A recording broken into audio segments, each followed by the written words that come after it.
Ladies and gentlemen, boys and girls, Quad City sports fans of all ages, Town Square Media is proud to present to you the best Quad City sports talk radio show in the world.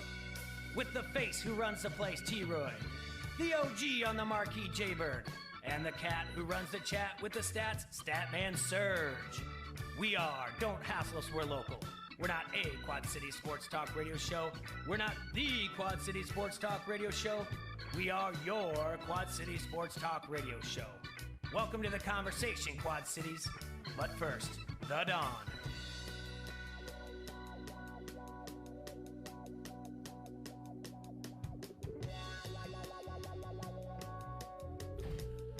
Welcome back Monday morning to the Hassle Castle there, Bobbers. You're listening to Don't Hassle Us, a local here on AM 1170. That's right, the K-Bob. And we're brought to you by our friends at Dunright Satellite and Dish. Got Jay-Bird, the Stat Cat, and yours truly, T-Roy, in studio. Hope you had a great weekend, everyone. And we've got warmer weather on the way, at least, right, Jay? I guess so. 50s on Wednesday and Thursday. Maybe some little bit of rain, but... Having a heat wave, tropical heat wave. So we're going to have that coming up, which is nice. I saw that and thought, maybe I'll get another jog outside, but I don't know. I'm fighting a cold, and you guys are going to have to pick up some of the slack here. I just feel out of it.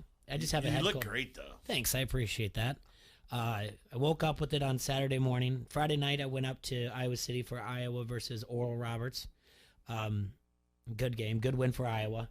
The craziest thing of all, honestly, the craziest thing is Jordan Bohannon hitting a three-pointer with about 15 seconds left. Yeah. Oral Roberts doesn't answer.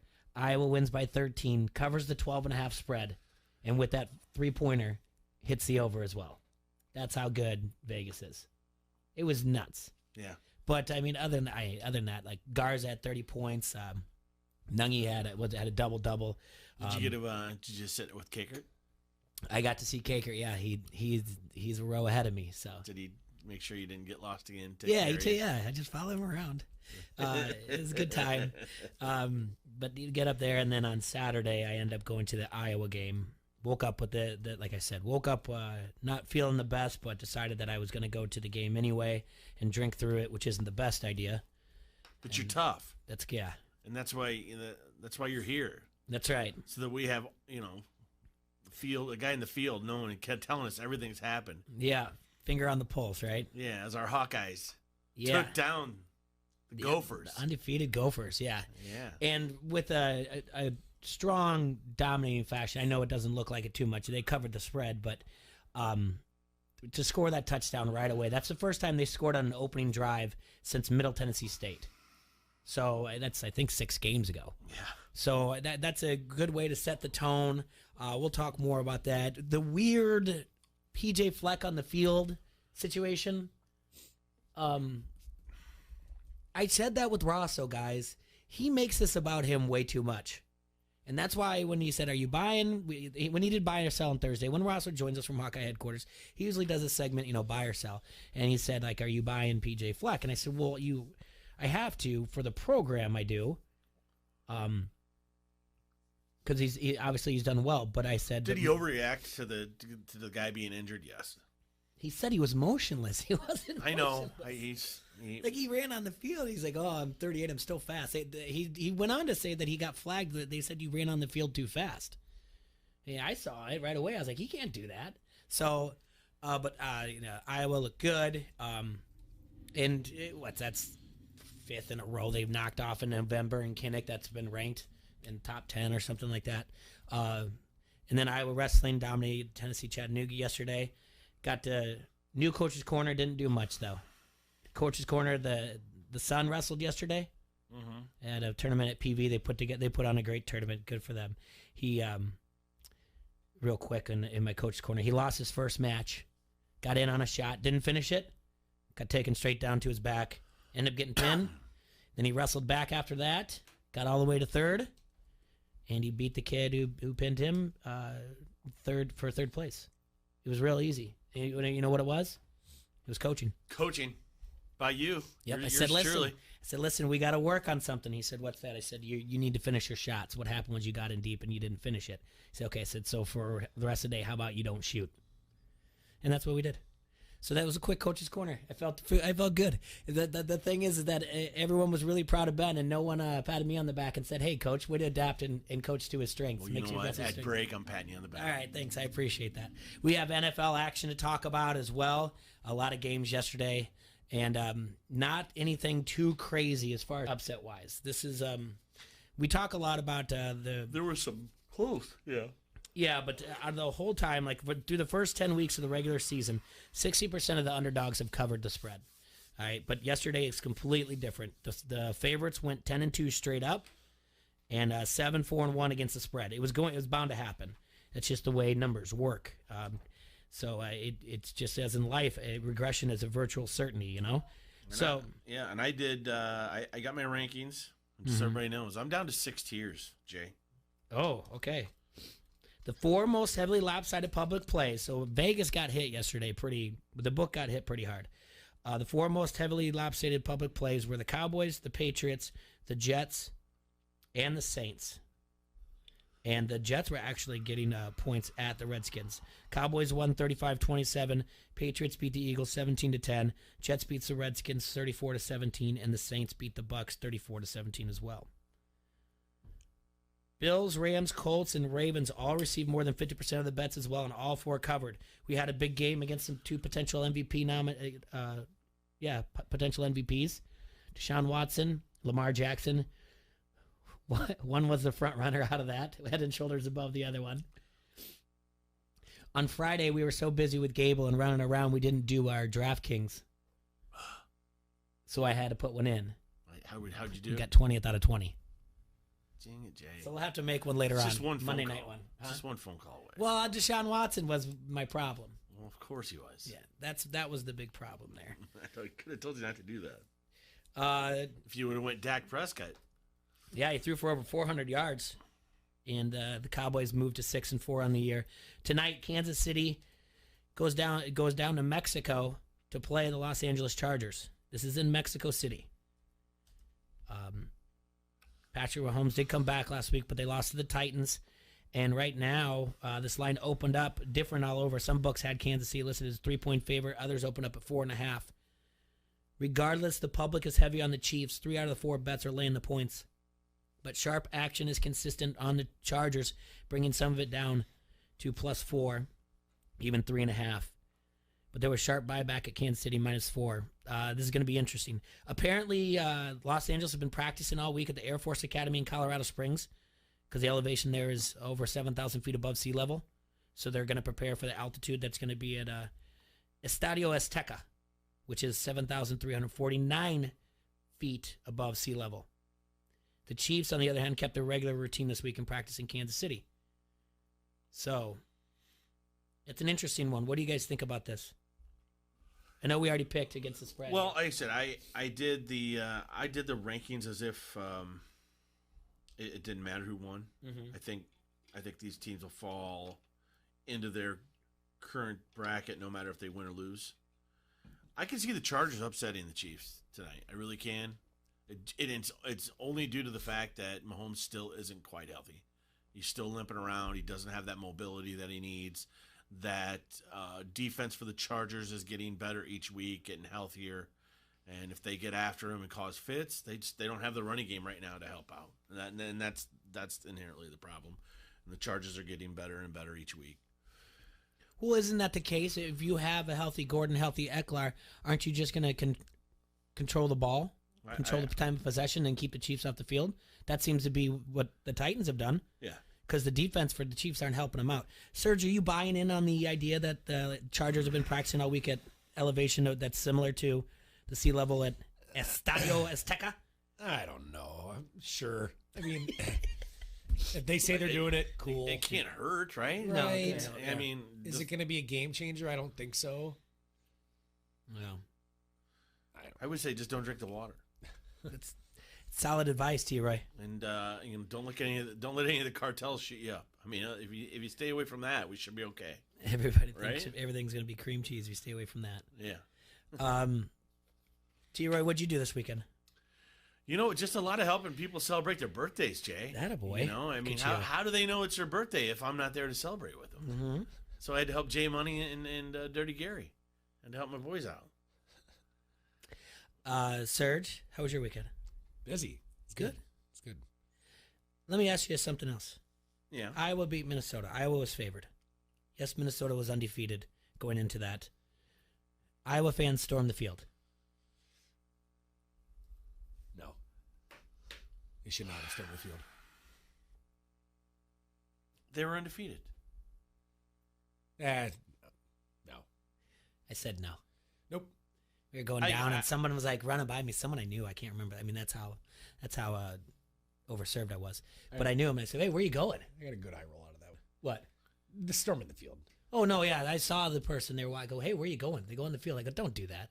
He just kept going. I'm like, "Come on, you're better than that. Like, we act like we've been here before. You don't need to do that." I don't know. I can see the excitement, and I really don't care. I've never been an anti-storming the field or the court person. It doesn't bother me. If you're excited about your team and everybody's worked up into a lather over it, great. It doesn't bother me. I guess you're right. It really doesn't bother me either way. I mean, I get your guys' point too. Like, yeah, we always beat them in our eyes, right? Mm-hmm. So why do we care, There was a lot of Minnesota fans. They traveled well. There wasn't any. I kept an ear open to hear any "Who Hates Iowa" chants. I didn't hear any. I don't know if anyone else went to the game on. So the favored team at home won, and they stormed the field. Yeah. Okay. Yeah. I'm just double checking. Yeah. Cool. Yeah. Okay. But I don't know. Well, I think, and probably if you're telling me there was a ton of, like I said, when you're watching it on TV, sometimes you can't tell with, large. You knocked off the number 8 team. That's fine, but you got a large crowd in the bar where you can't really hear the crowd noise on the game. You can barely hear the announcers. I mean, if there was a ton of Minnesota people there and their Iowa fans felt a little agitated and they won the game. And take down their own goalpost too. It wasn't. Put your trumpet away. Stop storming the field. From my view, obviously, put the cowbell away. The north. It would be the northeast side of the end zone. Had Minnesota and a little bit of the southeast side. I don't know on the side I was on, the west side, what it looked like. But as far as like tailgating goes, they were good. And there were some belligerent ones. I really think it takes a big set, a big pair to walk into another team's town tailgate and walk right through people saying F Iowa. That took a big set. And trust me, they got stopped. And it wasn't a matter of like, what are you doing? The other guy's overserved. It was, the guy told him, I've got kids here. There are kids everywhere you're going to walk. You're going to go past kids. Be better than this. Represent your school better than this. And the kid, they were college kids. He didn't say anything back. He didn't say, okay, boomer. We're going to get to that later. He didn't say, okay, boomer. The kid like nodded his head and was like, yeah, just a little bit over. Find out about that one? The okay, boomer? I knew about it. So stupid. I knew about it, and we're going to talk about it later because we have to talk about social media. And when we're going to talk about a little bit about. I had a successful campaign this weekend. The Colin Kaepernick tweet later on, not the tweet, the tryout, and a tweet that goes with it, but it's not really near as big as the Colin Kaepernick tryout. I'm a little confused by the whole thing. You just want to prove that he can still call an audible? Yeah, I guess. I get it. I understand. I actually kind of like it. Okay. You know what? He moved it so that all media could go. Okay. That's what he wanted. Let's take our first break and come back. Let's talk about it because in turn he cost himself probably a job in the NFL. What? Right? Yeah. I guess I don't know much about it, about the tryout. All right. Well, we'll talk about it when we come back. So you guys have to fill me in with some stuff. Yep. All right, pizza lovers, Vans Pizza and More is now open at the Plex at the corners of Middle and Forest Grove Roads. They have outstanding daily specials with that Vans Pizza you love. Today's Monday. That means 2 large, 2-topping pizzas and 2 liters of pop for just $21.99. Also, throw in some boneless wings for $7 and let's feed the whole damn fam. All you have to do is call Vans at 563-232-1396, and they'll have that pizza hot and ready for you to carry out. Or if you live in Bettendorf, you can have it delivered. Delivery area is limited, so make sure you ask when you call. That number again, 563-232-1396 for Vans Pizza and More, 5023 Competition Drive in Bettendorf. This is Randall, the QC hot dog guy. You're listening to Don't Hassle Us, We're Local. ESPN 1170 AM. The change of seasons continues this week on the campus of Augustana College. The weekend starts with men's basketball. It's Illinois versus Michigan games with Alma and Calvin. The Vikings face off against Alma Friday night at 7 and Saturday at 5 versus Calvin at the Carver Center. Then on Wednesday the 20th, the Vikes play host Dolores. Game time is at 7. Women's basketball welcomes the U of Dubuque on Saturday at 2. For game times, locations, and more information, visit augustana.edu. Augustana College, a family-friendly front-row seat to big-time small college sports. ESPN 1170 AM is the Quad Cities sports leader and your home of the local sports show. Don't hassle us, we're local. Listen for a chance to win everything from tickets to free food. Every time you win and pick up your prize at the ESPN 1170 AM Pepsi ticket window, we'll give you a free Pepsi for the road as well. It's like winning twice. Get more chances to win by downloading the ESPN 1170 AM app or by going to ESPN1170am.com. When storm damage hits, All Major Restorations is your insurance claim specialist. Loose or missing shingles, dented siding, or damaged windows. All Major Restorations of the Quad Cities works with your insurance company, making the process quick and easy. Insurance company has people fighting for them. Let All Major Restorations work for you. Residential, commercial, and industrial. There's a reason they have an A+ accredited Better Business Bureau rating. Storm damage estimates are always free. Visit amrestorations.com. All Major Restorations of the Quad Cities. With the loss of a loved one, planning a fitting service can be a real challenge. At Whelan Presley Funeral Homes and Crematory, with our personalized service and attention to detail, you can be confident the service will be everything you wished for. We've been serving families in our area for generations. We would be privileged to serve yours too. Whelan Presley Funeral Homes and Crematory, Rock Island, Milan, Reynolds, and the Knox Chapel. From local to global, ESPN 1170 has you covered. Your Quad City sports show is here for you. Don't hassle us, we're local with your favorite foursome, T-Roy, J-Bird, Surge, and you. Weekdays noon to 2 on the Quad City sports leader. ESPN 1170 AM wants you to be an insider. Get access to great contests at ESPN1170am.com. Brought to you by Necker's Jewelers, where the Quad Cities gets engaged. From the Quad City sports leader, ESPN 1170 AM. At Casey's, we're not just here for made-from-scratch dough, fresh pepperoni, hand-cut veggies, and melty 100% mozzarella cheese. We're here for game night. Here for online ordering. And here for victory celebrations. Now at Casey's, get 2 large single-topping pizzas for just $9.99 each. Casey's, here for handmade pizza, here for good. Restrictions apply. See store for details. Get local sports on Alexa. Enable the ESPN 1170 skill. Then tell Alexa to play ESPN 1170 and listen to Don't Hassle Us, We're Local. Noon to 2, only on ESPN 1170 AM.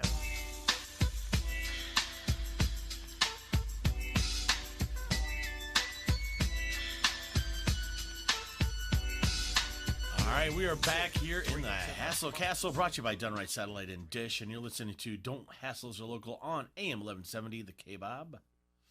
Before we went to break, we briefly talked about the workout Saturday that Colin Kaepernick had for the NFL.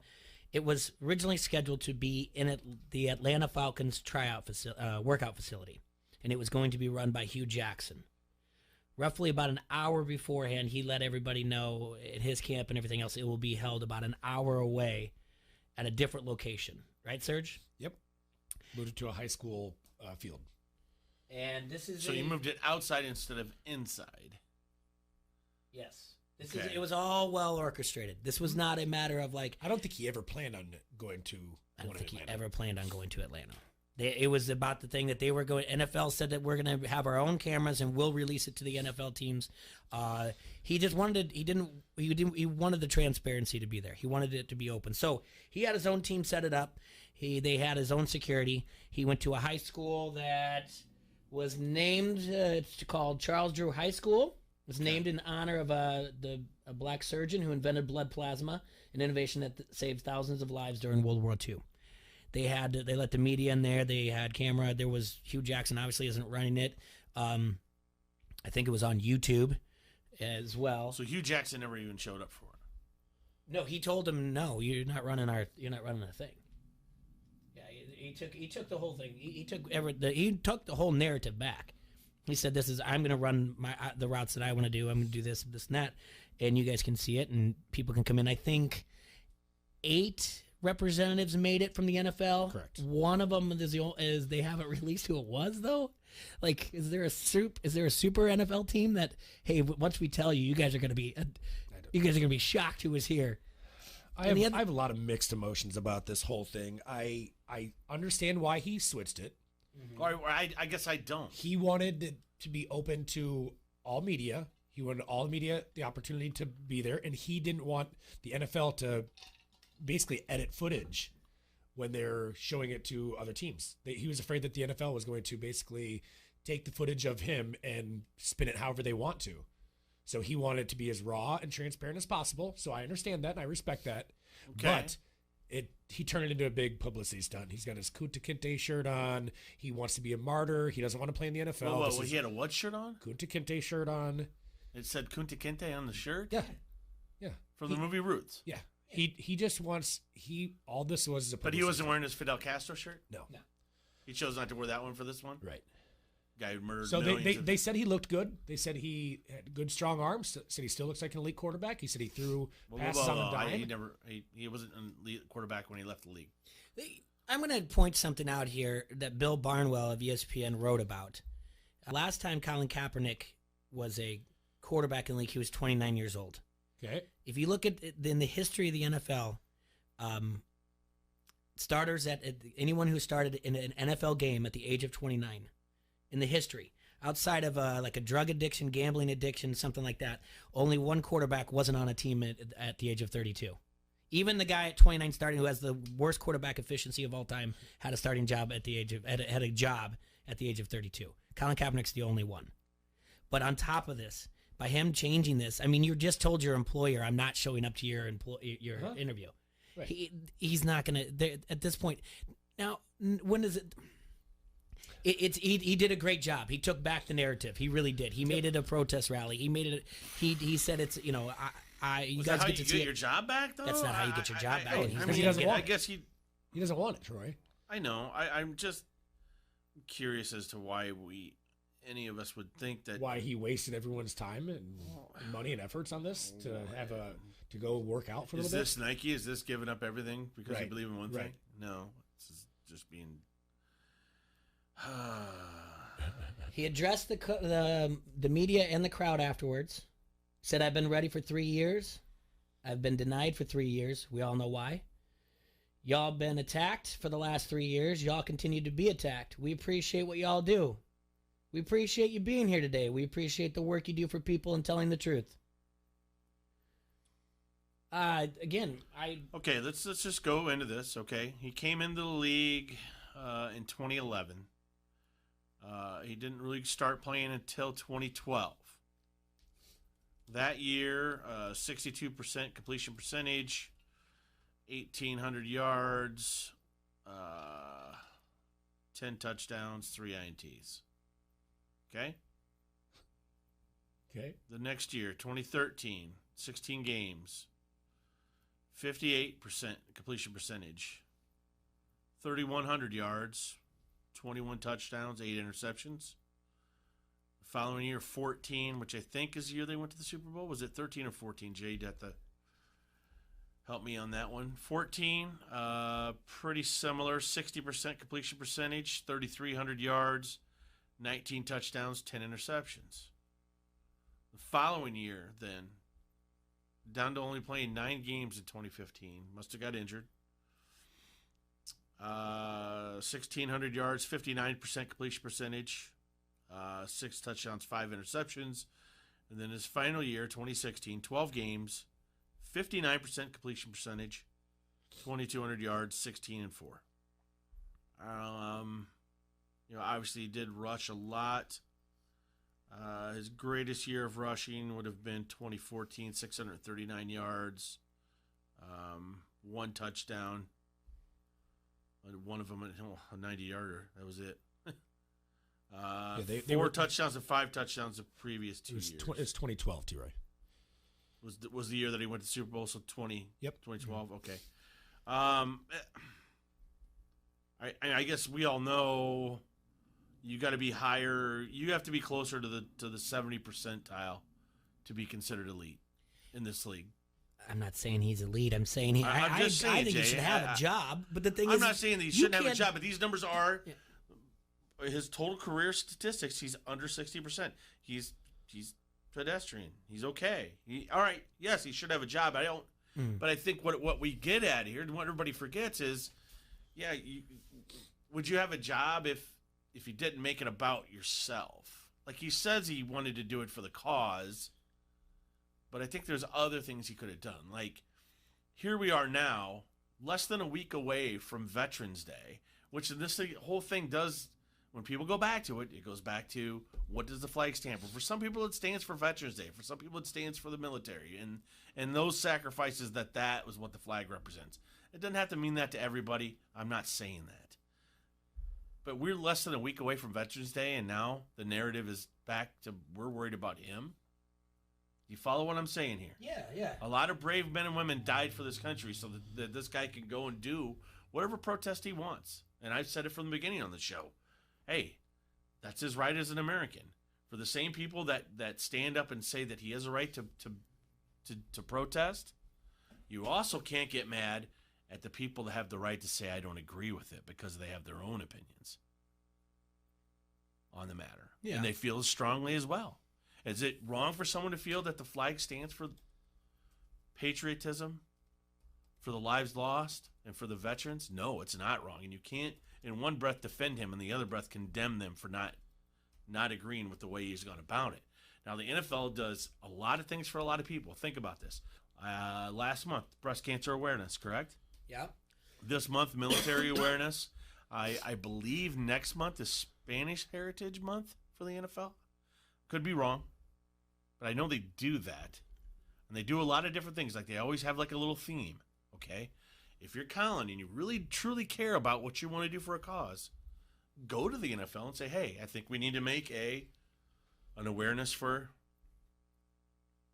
social justice. For unfair targeting of whatever, if you feel it's an issue. Mm-hmm. And have it be something the policy league round. Not a situation where, and this is why that's why he's not playing in the NFL, because his actions have annexed a portion of the population that doesn't agree with why he's taking a knee, Jay.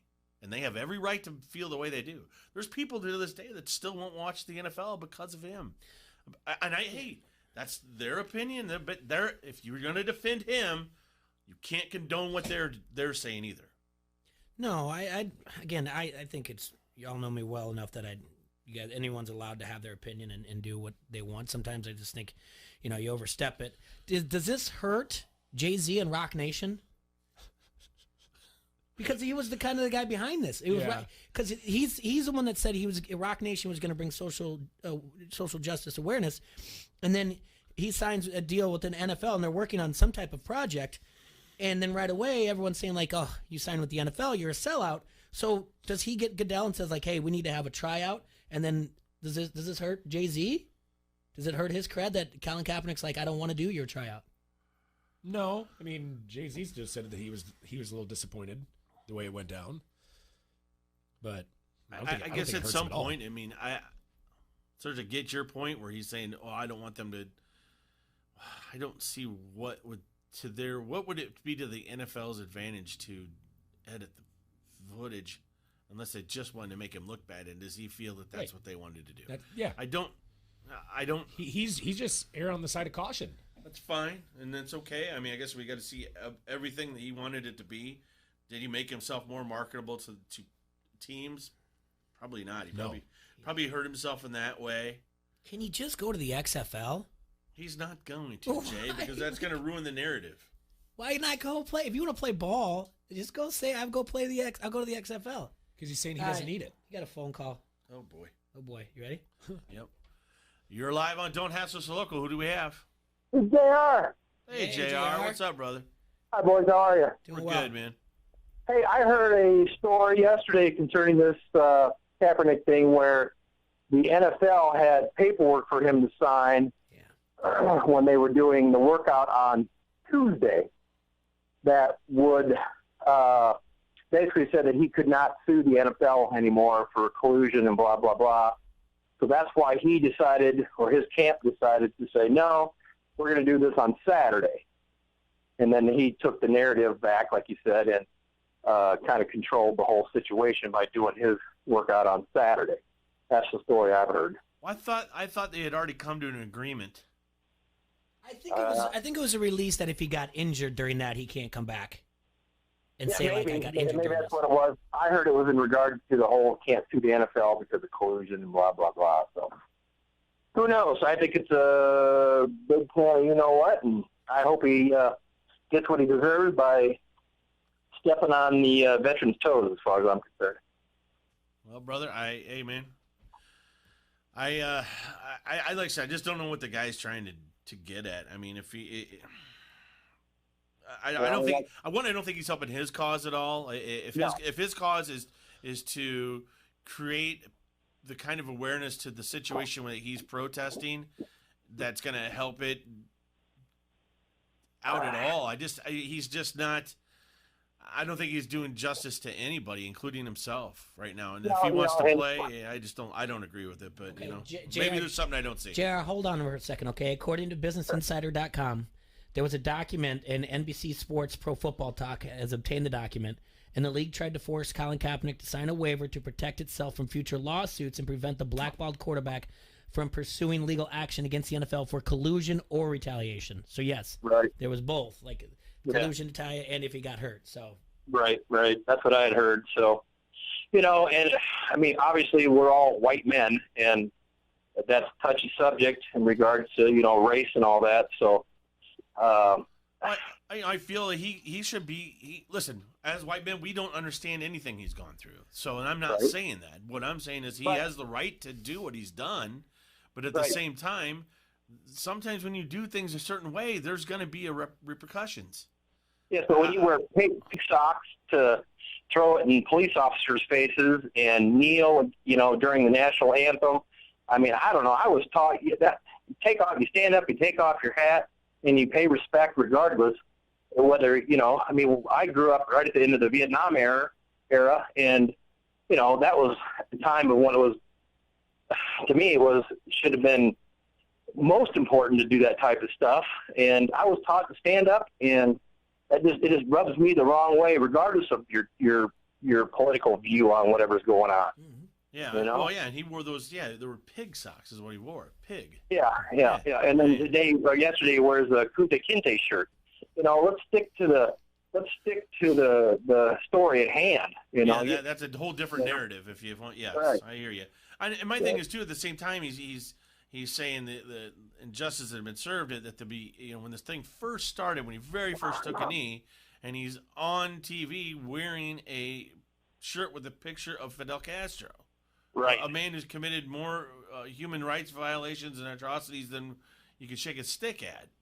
Right. And it's like, dude, you're off. I posted on the Facebook feed, like I agree with Stephen A. Smith for the first time that he doesn't want to play. He just wants to play the martyr. He wants to be a martyr.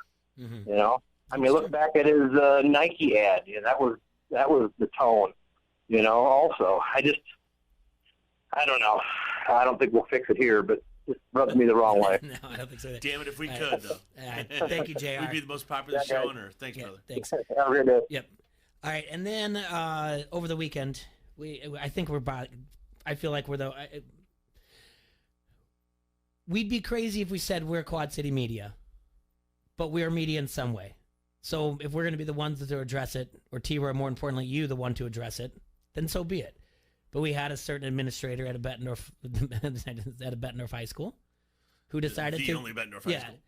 The only Bettendorf High School, who put a tweet out there, and it was about Colin Kaepernick. It was a tweet of an article from 3 years ago, and the article itself was titled "It's time for white America to take a knee."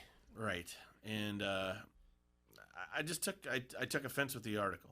I took offense with not necessarily just the article, but the fact that she felt that was what should have been.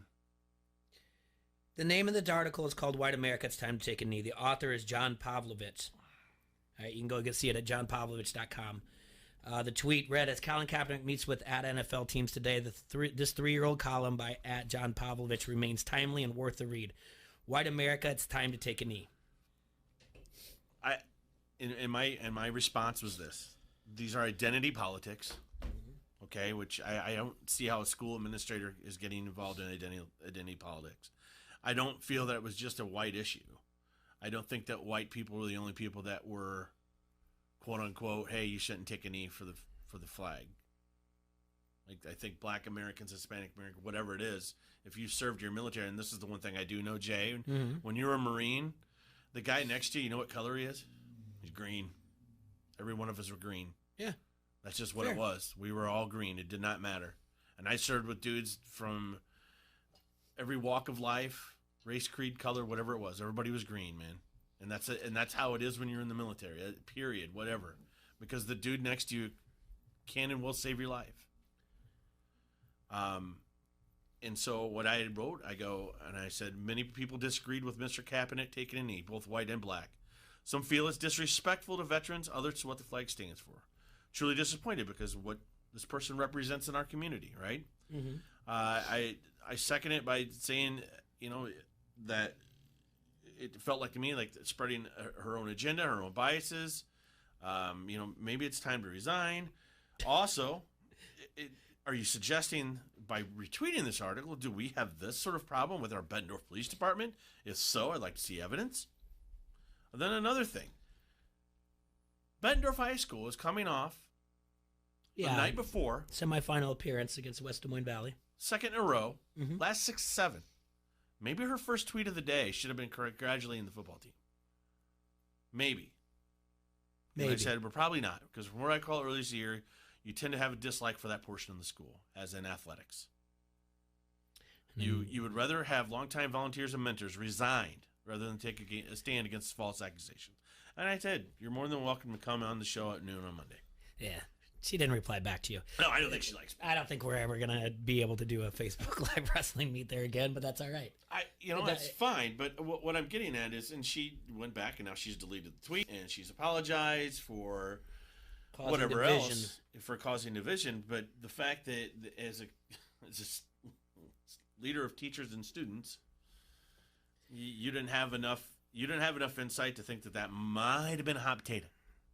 Yeah, that's the thing. Just might have not. You're gonna take if it. Let me just put it in perspective, Jay. Yeah.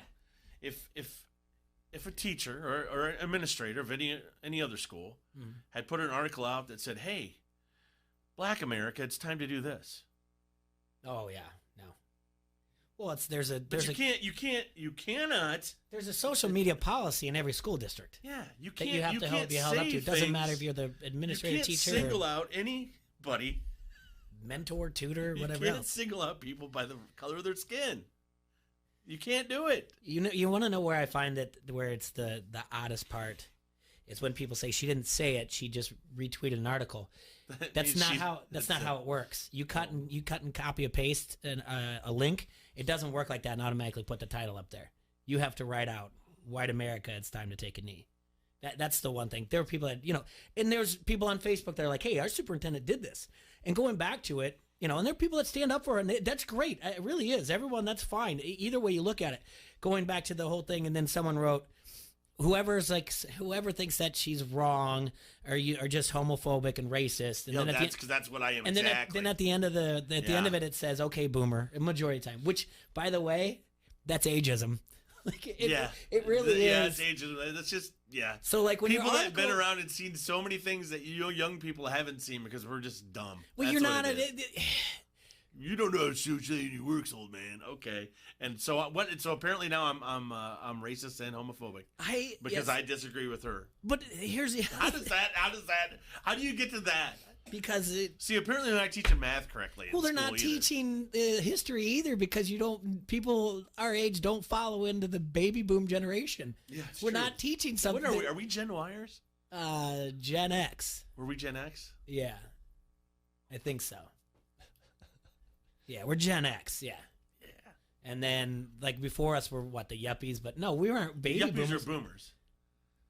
Okay. Our parents were baby boomers. Yeah. So, anyway, so the whole thing, and I get it to joke, to be like, it's kind of like when you're talking about the, going on the field and on the Harrington's Pub Facebook comment thread, when, Israel's giving us a hard time, say, okay, guys, move on, let the kids have fun, stop yelling at the clouds. We're not old man yelling at the clouds. Now it's just another thing, too. But yeah, it's just your answer. We'll make okay, fun boomer. of ourselves for being old. Yeah. That's fine. If your answer is okay, boomer, and you're arguing that this is racism, it's ageism. It's still I'm the number same 3. age as Dr. Dre. Guess he's a boomer too. It's the number 3 in the nation. Like, maybe Dr. Dre's not cool with the kids anymore. I don't know. People get but hot they're sure about wearing the Beats issue. by Dre in their ears. I know. I saw it, and I really was shocked. I have talked to other administrators that some agree with what she's saying about social justice. Seriously, I talked to many that they're like, hey, it's social justice is something that's important and needs to be brought to attention. You know what my next question is? Would you have tweeted it? No. Across the board, everybody else, absolutely not. That's all it takes right there. That's your answer. I was around a lot of people on Saturday night, and yesterday. People I've known for a long time. A lot of teachers, too. And teachers that became administrators, and they are now. It's okay to bring up these things, Jay. It's okay to talk about them. I said, I know. Would you tweet it? No. It wasn't even like, let me think about it. Yeah. So. But. And I'm not saying that. I want to know. The thing that I want to know is if in the past, if she's ever brought in a student for something they wrote on Twitter or social media in any way and suspended them for anything that they've said, for an opinion. An opinion. That's what I want to know. Because has it happened? I'm pretty sure it has. Pretty sure their teachers have been. She did write an apology. And this is my brother-in-law is a teacher. Mm-hmm. And the one thing that he can point out to you in things with his district is all of a sudden there's way more administrators than what they need. Yeah. When you start getting to the point where there's too many administrators, which they make a hefty salary, Quad Cityans who pay taxes, if you limit the amount of administrators and you take that money, maybe give it to the teachers that are actually doing the work. Ugh. But hey, we're on a whole other story. Hey, well, sports related. Yeah, we got to bring it back to sports. How about we take a break and come back and we play Guess the Lines, Week 12 Guess the Lines. Would you rankings first? We'll do rankings first, then we'll guess the lines. How's that? We'll do the rankings. We'll look at our pick 6 when we come back. We'll look at our rankings, and then we'll do guess the line. So let's take a break. All right. Front Street Brewery is the oldest brew pub in the state of Iowa, nestled right along the bank of the mighty Mississippi. It's been serving the community of Davenport since 1992 with so many awesome beers like the Davenport Gold, the Wise Guy, the Raging River, and their oh-so-popular Cherry Bomb Blonde. You can check out the Facebook page for all the food and drink specials or visit the webpage at www.frontstreetbrew.com. Restaurant is open, right? Yeah, they did. They opened it. They basically just kind of did a soft opening, unlocked the doors, and within like minutes, someone checked in on Facebook. So it's open. Great. All right. 208 East River Drive, Tap Room, Freight House Complex. Get into Front Street Brewery and try some of their beers today. This is Brian Rothenberger, radio guy for the Quad City Storm. You're listening to Don't Hassle Us, We're Local. ESPN 1170 AM. When the soil around your foundation shifts, it can cause serious problems for your home, including bowing, leaning, or cracked basement walls. Helitech's patented wall anchoring system will provide a permanent solution for bowing basement walls and will get the job done right the first time. For basement wall repair, trust Helitech, your hometown foundation repair contractor for over 30 years. Soil constantly expands and contracts, putting pressure against your foundation, causing it to bow or crack.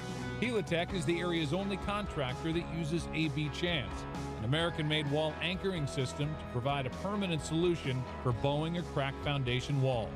Helitech proudly services Central Illinois, the Quad Cities, Central Missouri, Southern Illinois, Southeast Missouri, Western Kentucky, and the greater St. Louis region. When it comes to basement cracks, don't ignore the problem. Trust Helitech to heal your home. Give yourself peace of mind knowing they will find the root of the problem, the solution, and heal it for a lifetime. Heal your home with Helitech. From local to global, ESPN 1170 has you covered. Your Quad City Sports Show is here for you. Don't hassle us. We're local with your favorite foursome, T-Roy, Jaybird, Surge, and you. Weekdays noon to 2 on the Quad City Sports Leader. ESPN 1170 AM wants you to be an insider. Get access to great contests at ESPN1170am.com. Brought to you by Necker's Jewelers, where the Quad Cities gets engaged. From the Quad City Sports Leader, ESPN 1170 AM. Design a personal holiday card in-store or online with a visit to thecameracorner.com. Upload your favorite family photos from your phone, tablet, or computer, then add them to any of the available designs. Visit the Camera Corner for quick pickup. A great gift idea for the photographer on your list is a Tamron lens. Expert staff can explain Tamron's image stabilization and their 6-year warranty. Online holiday cards, a well-versed staff, and a huge selection of cameras and Tamron lenses. Visit the Camera Corner today on the corner of Eastern and Kimberly Road, Davenport. If you're running a business, how much should you invest in retaining your employees? First Midwest Bank has ideas. In today's tight labor market, keeping your employees is more important than ever. A First Midwest banker can help you determine what type of 401k plan to offer.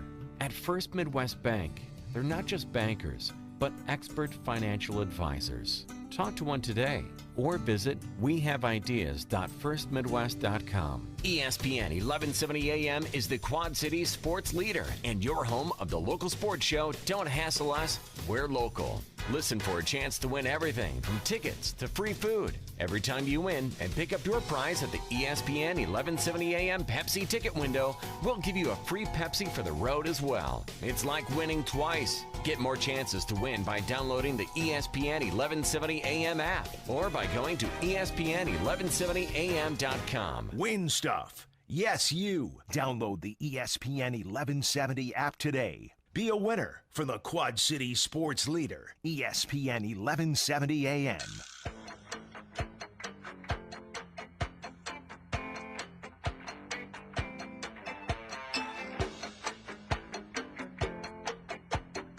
Say so, sure. All right, everybody, we live in the Quad Cities. We have a lot of bridges to nowhere, but that doesn't matter because you're here on Don't Hassles or local ESPN AM 1170 on my K-Bobberinos out there and the Hasslers on Facebook Live. All right. Got to take a look at some things. We have some scores from yesterday. Atlanta. Falcons with a 2-game winning streak, Jay. That's right. Beating up on Carolina 29-3. What's up with the Falcons all of a sudden? Colts beat Jacksonville 33-13. Dallas beats Detroit 35-27. Dak Prescott 29-46, 444 yards, 3 TDs. Buffalo beat Miami. Josh Allen 21-33, 256 yards. Minnesota beats Denver, coming from behind. They were down 20 points at was it 20 points after 21 at halftime? 20-0. 20-0, and then they came back to win. Good for them. New England won 17-10. They might have found New England might have found their next quarterback. Tom Brady didn't throw a touchdown. Julian Edelman. Yeah, he sure did. So, Champ Ground, little man. No wonder he was so bitter afterwards at his press conference. Brady. We rise and show love to Julian. Champ Ground, little man. It was awesome. Oakland beat Cincinnati 17-10. Bears lost to the Rams 17-7. Baltimore, Houston, boy. Lamar Jackson just goes nuts. He's on pace to get the most rushing yards by a quarterback in a single season. He only needs, what am I looking at here? 4 yards.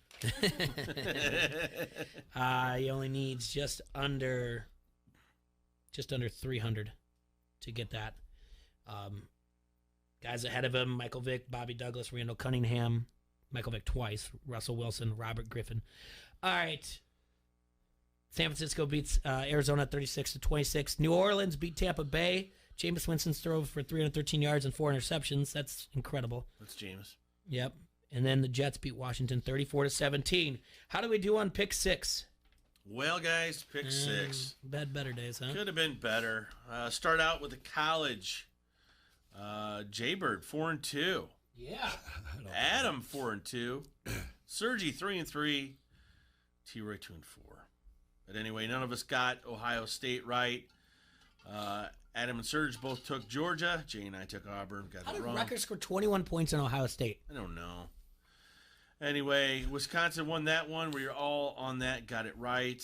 Only Jay and Adam got Indiana correct on the Indiana-Penn State matchup. Jay and Serge took Texas. I took Iowa State. So did Adam. And then Serge's the only one not to take the Hawkeyes.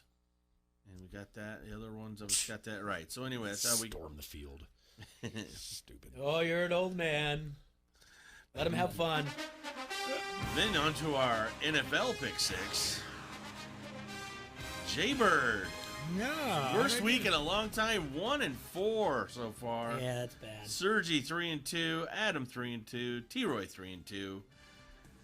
Jay, Troy, and Adam took the Broncos. Serge and Troy took the Ravens. Adam and Serge took the Saints. Sergi took the Patriots, and he made fun of us for not. Yeah. I think the Eagles are going to do it this week. I think they're due. Yeah, it's not how I exactly sounded. They opened up 10-0. Yeah. How'd that work out? Well, I didn't know they had a better pretty quarterback. smart, yeah. I didn't know the Patriots had a better quarterback there. I was relying They're on just Brady. toying with them. And then Go ahead, Adam and I Julie, took the touchdown. Rams. Serge reluctantly took his Bears. If he had stuck with his heart instead of his head. They suck. Anyway, we have one game left tonight. Adam is on the Chiefs, but Jay, Serge, and T-Roy are on the Chargers, so... In Mexico City. Viva Mexico. In Mexico City. All right, give me your power rankings. How are they looking All right, now? Power rankings. A few little changes here and there. I did change out some tiers. So now I only have 2 teams in Tier 1 as of now. And they both belong in the AFC, the Patriots and the Ravens. The Patriots defense is still dominant. And obviously the Ravens are a wrecking ball. Dropping down into Tier 2. 49ers needed everything they could to beat Arizona at home. And coming off a loss from the week before, I still have them at 3. But those Packers are right on their heels. They had an off week this week, so I couldn't move them up or down. They stayed at 4. Saints stayed at 5 with a win. The Seahawks up to 6, I'm sorry. Vikings at 7. And Dallas at 8. Nothing changed there from last week, really. All stayed the same. But those are your Tier 2 teams. All the way up to 9. With an impressive victory this week. The Oakland Raiders. Mm-hmm. Staying at 10 because they haven't necessarily played. If they win or lose, I think they'll still be staying here. The Chiefs. The Rams move up to 11. The Bills up to 12. The Texans down to 13. And the Eagles down to 14. Those round out Tier 3. Tier 4, Carolina, they lost. They moved down to 15. Pittsburgh is at 16. The Titans were idle. They stay at 17. Colts are at 18 with a victory. I wasn't too impressed, whatever. Chargers dropped to 19. Atlanta, all the way up to 20. I don't know what's going on with Atlanta. Very weird. They're going nowhere, though. That's Tier 4. Tier 5. Biscuit's out. Is that right? Hip injury, Surge? What's going on? Well, Tua's out. He's got a bum hip, too. Oh, my God. He has surgery. But Alabama, Anyway. Well, we haven't even talked about Saban. But, I got the Bears at 21, the Lions at 22, Jaguars 23, Broncos 24, Browns 25, Bucks 26, Cards 27, that's Tier 5. And then Tier 6, the Ne'er-do-wells, the Jets, the Dolphins, the Redskins, the Giants, and the Bengals. Is what is going on with Trubisky? Is he have they announced anything? Don't care about his hip. Don't care. That's too bad. They're done. They're done for the year. I mean, they're not going to do anything. Yeah, they're done. They're 4-6. Yeah, it's going to be tough to. I mean, what they still have a game at Green Bay. Is that correct? and at Minnesota. So they dominated Minnesota at home earlier this year. I don't think that's going to happen again. Mm-hmm. Home against the Cowboys at Detroit. So next week it's home against the Giants. Then it's at Detroit, home against the Cowboys, at Green Bay, home against the Chiefs, at Minnesota. Oof. I don't know if they're going to win another game. I think they can beat the Giants. They'll beat the Giants. I think they'll beat the Giants next week, and that's it. That's going to be a tough game on the road at Detroit, though. I'm pretty sure I had them at 9-7. Hope they tie every game. Yeah. Anyway, that is the round out of my weekly rankings. All right. Now we do this every week. Yeah, it's going to be Week 12. Guess the Lines. Brought to you by William Hill Casino and Sportsbook. We are now 5-4-2.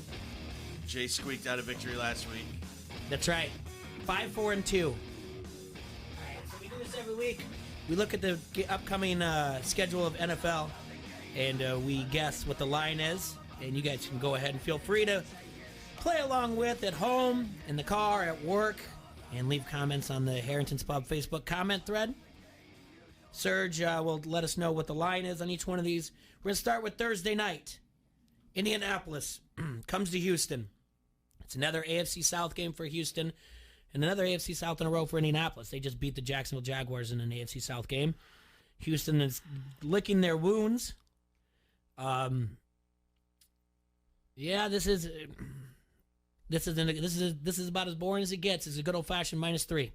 That's where I'm at. Really? Yeah, I think it's a -3. I don't. I still think Houston's a better team than that. They have their defense is just hurt. Well, here's the problem. Marlon Mack is out. He broke a hand. He had surgery. Hand, that's right. That's gonna be very detrimental to Indianapolis. They need that running game to be balanced, and they already have T.Y. Hilton out as well. So I did Houston -4.5 here. I still think they're a better team. It's pretty good. 3.5 it is. 3.5. All right. Mm-hmm. So you got it? I got it. Was it that funny? Yep. Good start. Good start. I'm telling you, that defense of Houston is suspect. So is Bill O'Brien. Well, I'm not saying that, but they have offensive weapons. Lamar Jackson's really good. I picked the wrong Heisman guy to back this year. All right. On Sunday, looks like we got a buttload of noon games. Only 2 afternoon games. A great Sunday night game. Yeah. Afternoon's looking good for you too. Dallas at New England. But Green Bay at San Fran at night. All right, but the noon games, we're going to start there. Tampa Bay at Atlanta. The streaking Atlanta Falcons in Tampa Bay. Defense all of a sudden is like dominant in Atlanta. I guess. There's an NFC South game. These games in the NFC South are. Yeah, I like Atlanta here easily. I think -5 should be the spread. All right. I don't know where this is. Again, this Atlanta team has always been a thorn in my side. I gave them the 3, but I added a half a point because they're better. So 3.5, -3.5. Atlanta -4. That goes. What? You got it. Yeah, I got it. Yeah, I thought you were over there giving yourself. All right. I was waiting for him to say 4.5. Nope. All right, Denver at Buffalo. All right, well, we know Josh Allen's going to be there for Buffalo. Bryce Allen or Braden Allen or what's his name? Brandon Allen. We got an Allen battle. Yeah. Oh, the Allen Bowl. Sweet. I'm definitely in for this. All right. Brandon Allen comes sees Kyle Allen. Jason Allen will be watching. I got Buffalo -4. I got Buffalo -3.5. All right. It's going to be more than that. I'm going to go. It's going to be higher. What is it? It is higher. It's -5. All right. I did not throw in the look at when I was writing this out, the Allen Bowl, the magnitude of that. So that's why it's an extra point higher, because they realize Ray Allen, Tim they realize Allen that don't matter. Buffalo by 5. Yeah, that's why I went up one more than what I normally put it as, because Vegas knows the magnitude of this Allen Bowl. Do they? Yeah. Is that what it was, Jay? Yeah, that's exactly it. All right, the New York Giants come to Soldier Field to take on the Chicago Bears. You think now the Chicago Bears will give me a press pass? Watch the Bears beat the Giants and storm the field. All right. Well, that would be weird because, That'd be yes, cool. the Bears should be favored in this game, and it's going to be a good old crazy nonsense -3. I got the Bears -4. T-Ray's going to get this one. It's the Bears -6. No, this should not be. No way they blow that. There's no way it should be that. There's absolutely no way it should be that high. That's crazy. Crazy talk. Really stink, dude. Yeah, they do, but yeah. All right, T-Ray's going to get that one. All right. Pittsburgh at Cincinnati. Yuck. Yuck is right. Yuck Pittsburgh has to come back to the state of Ohio. That's going to be to where the crime was committed.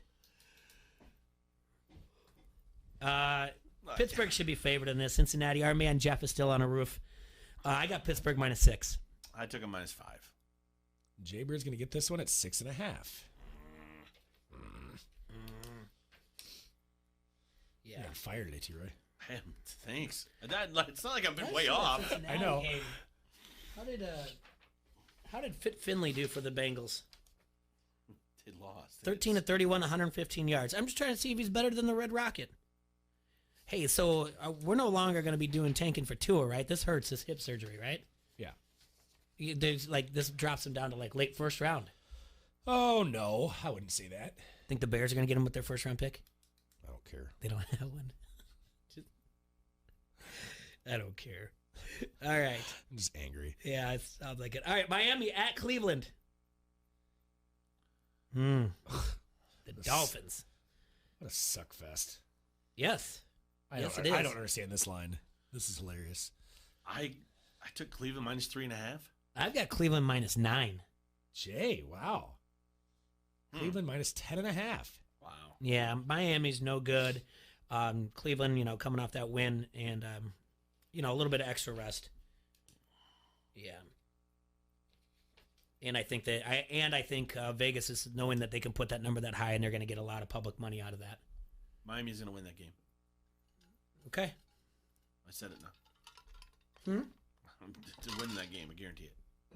You're Yes. okay. You're guaranteeing it. All right. Carolina at New Orleans. Another NFC South. Yeah, and then there's another Allen here. Kyle Allen. Yeah, but there's no other Allen. I know. It's not the Allen Bowl. It's not nearly as cool as Denver at Buffalo. I got Saints -7.5, Bird. Oh, so do I. Look, that says right there. That's what I wrote, -7.5. So that just helps my cause a little bit more. Nolans -9. Yeah. Yeah, whatever. I think that's a little... I got to start winning some here. Yeah, at home. Down I can see 4. that. Yeah, New Orleans coming back. Yeah. Definitely, yeah. All right, Oakland at the Jets. Raiders playing well. Jets, not so much. I got... Oakland also just beat Cincy. It's okay. They're still playing well. I'll take Oakland -4. We're real close. I have Oakland -3.5 on the road. Jaybird's going to squeak it out. It's -3. Unreal to me right now. Yeah, you're close not ones. doing so hot here. Oh, I'm not? $1, Bob. Yeah. I got to win the rest or I'm done. Okay. Well, we got 2 more till we take a break. Detroit at the Washington Redskins. The Lions come into town. Speaking of Suckfest. Yeah. Yeah, how are we doing here? Let's see. Detroit. Jeff Driscoll was 15 of 26 for 209 yards, 2 TDs. Yeah, Stafford's back still broken, right? Yeah. Okay, that's what I thought. He's out for at least 6 more weeks. And we have no idea who the quarterback is for. Is he from here on out for Washington? Haskins? I believe it is Haskins. He was 19 of 35 for 214 yards, 2 TDs in the loss to the Jets, and they were the home team there. I'm going to take Detroit -6. I just took Detroit -1.5 because I think Wow. they both stink. Well, Detroit, at one point, we were like, if a couple calls went their way, they'd be 4-1-1. Yeah, but that's with Matt Stafford as quarterback, too. Yeah, but all right. So you have 1.5. I have Detroit -6. Serge? Detroit -3.5. You got that one. I was way off. Kiss of death when you start counting how many more you need to get in a row. Then that's what happened last week. Yeah. Seattle at Philadelphia. I don't know. Let me look at this also. I watched the end of that game last night against the Patriots. And outside of that throw that he got, that he was in their own 20, and then he got him down to midfield in the fourth, trying to come back down 7. Carson Wentz didn't impress me very much. He was 20 of 40, 214 yards, had a couple underthrows, had a couple overthrows in both those drives that he had to try to come down there to do. He didn't look too good. And you know it's never good when the announcer's like throwing off his back foot. It's Romo, too. That's the kiss of death right there. All right. Yeah. Well, Seattle's playing tough, and we're pretty sure that there's going to be 2 teams coming out of the West. I still gave Philadelphia the advantage here at -3. See, I went the other way. I went Seattle -3. Okay. Philly -1.5. That's unreal. All right. That is unreal. I'll take Seattle all day, and you can win this stupid game. Who cares? Okay. Love to. All right, let's take our break because that's the noon games. We'll come back and we'll get the afternoon games. The rest of them. I'm not coming back. Well, you are. No, I'm not. You We're can't doing make me do it. Yes, we are. Let's take a quick break. We'll be right back. All right. Stop going to your social media sites asking everybody where you're going to get your oil change, who does the best tattoo work, or where you're going to grab lunch. Just pick up your Locals Lovest guide. It has an easy-to-navigate table of contents to help you find what you're looking for. Or you can go to the website, localslovest.com, click on Quad Cities, and browse your favorites. It's easy to use, and they even rank the most popular places for you. Make sure you check out Chopper and our friends at Locals Lovest. They're your guide to the best. This is Ella Schmidt, the 106-pounder for Bettendorf, and you are listening to Don't Hassle Us, We're Local. ESPN 1170 AM. Hey hunters, time to get ready for fall hunting season. Get your hunting gear, arrows, and bow tuned up at R&R Sports in Bettendorf. Try out a new bow or crossbow on their new indoor range before you buy it. Bows from Matthews, Hoyt, Bowtech, and PSE are in stock. Crossbows from Raven and PSE. Maybe it's new guns and ammunition you want. Shop guns from Benelli, Stoger, Franchi, Springfield, Ruger, and Remington. For fishing, R&R Sports has it all, including live bait, minnows, and crawlers. Their bait is guaranteed to catch fish or die trying. Online at rnrsportsinc.com. In business, is it better to build your way to growth or buy your way? First Midwest Bank has ideas. It's a critical decision and different for every company. A First Midwest commercial banker can help you weigh your options. Because at First Midwest, they're not just bankers, but expert financial advisors. Talk to one today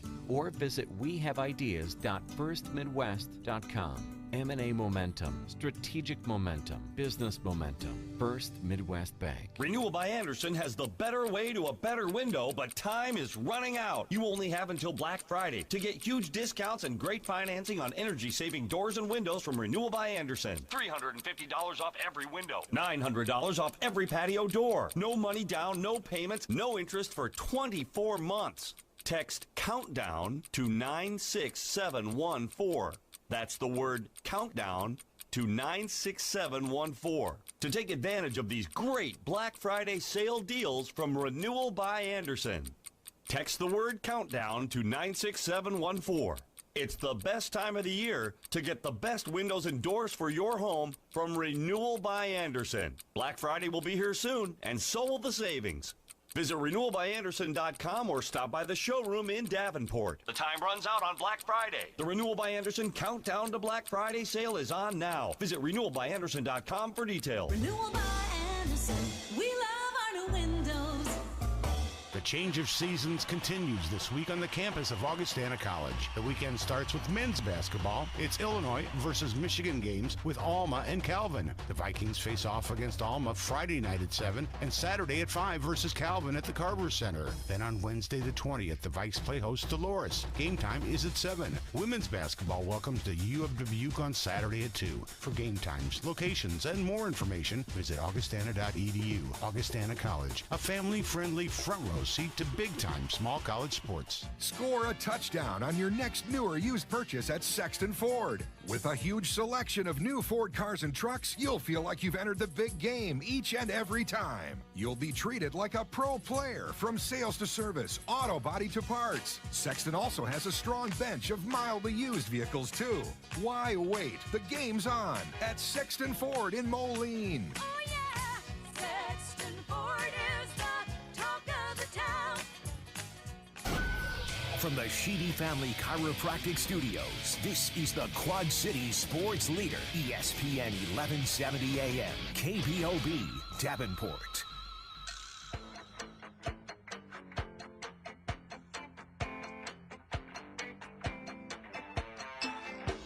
All right, everybody, we're back here in the Hassle Castle. Jay's been cheating at Guess the Lines. We all figured it out in the break. Jay's been looking at a bunch of stuff. Me and the Astros, pounding on garbage cans, everything else. You got your little watch. I figured it out. Yeah, that's what it is. William Hillson. I just got an update now, Jake. I just got an update. Trubisky battling right hip pointer. Huh. Suppose I'll change your line. No, I still don't think it should be Chicago -6. I can tell you that much. All right. So, yeah, I got a lot to a little here. I'm running away with this. All right, the afternoon games. Jacksonville at Tennessee. Yeah, old-fashioned 3. I can't tell you much. These two teams are vanilla pudding, right? Yeah. I mean, I love it, but I'd rather have butterscotch pudding. You think? I mean, if you're getting your snack pack, Jay,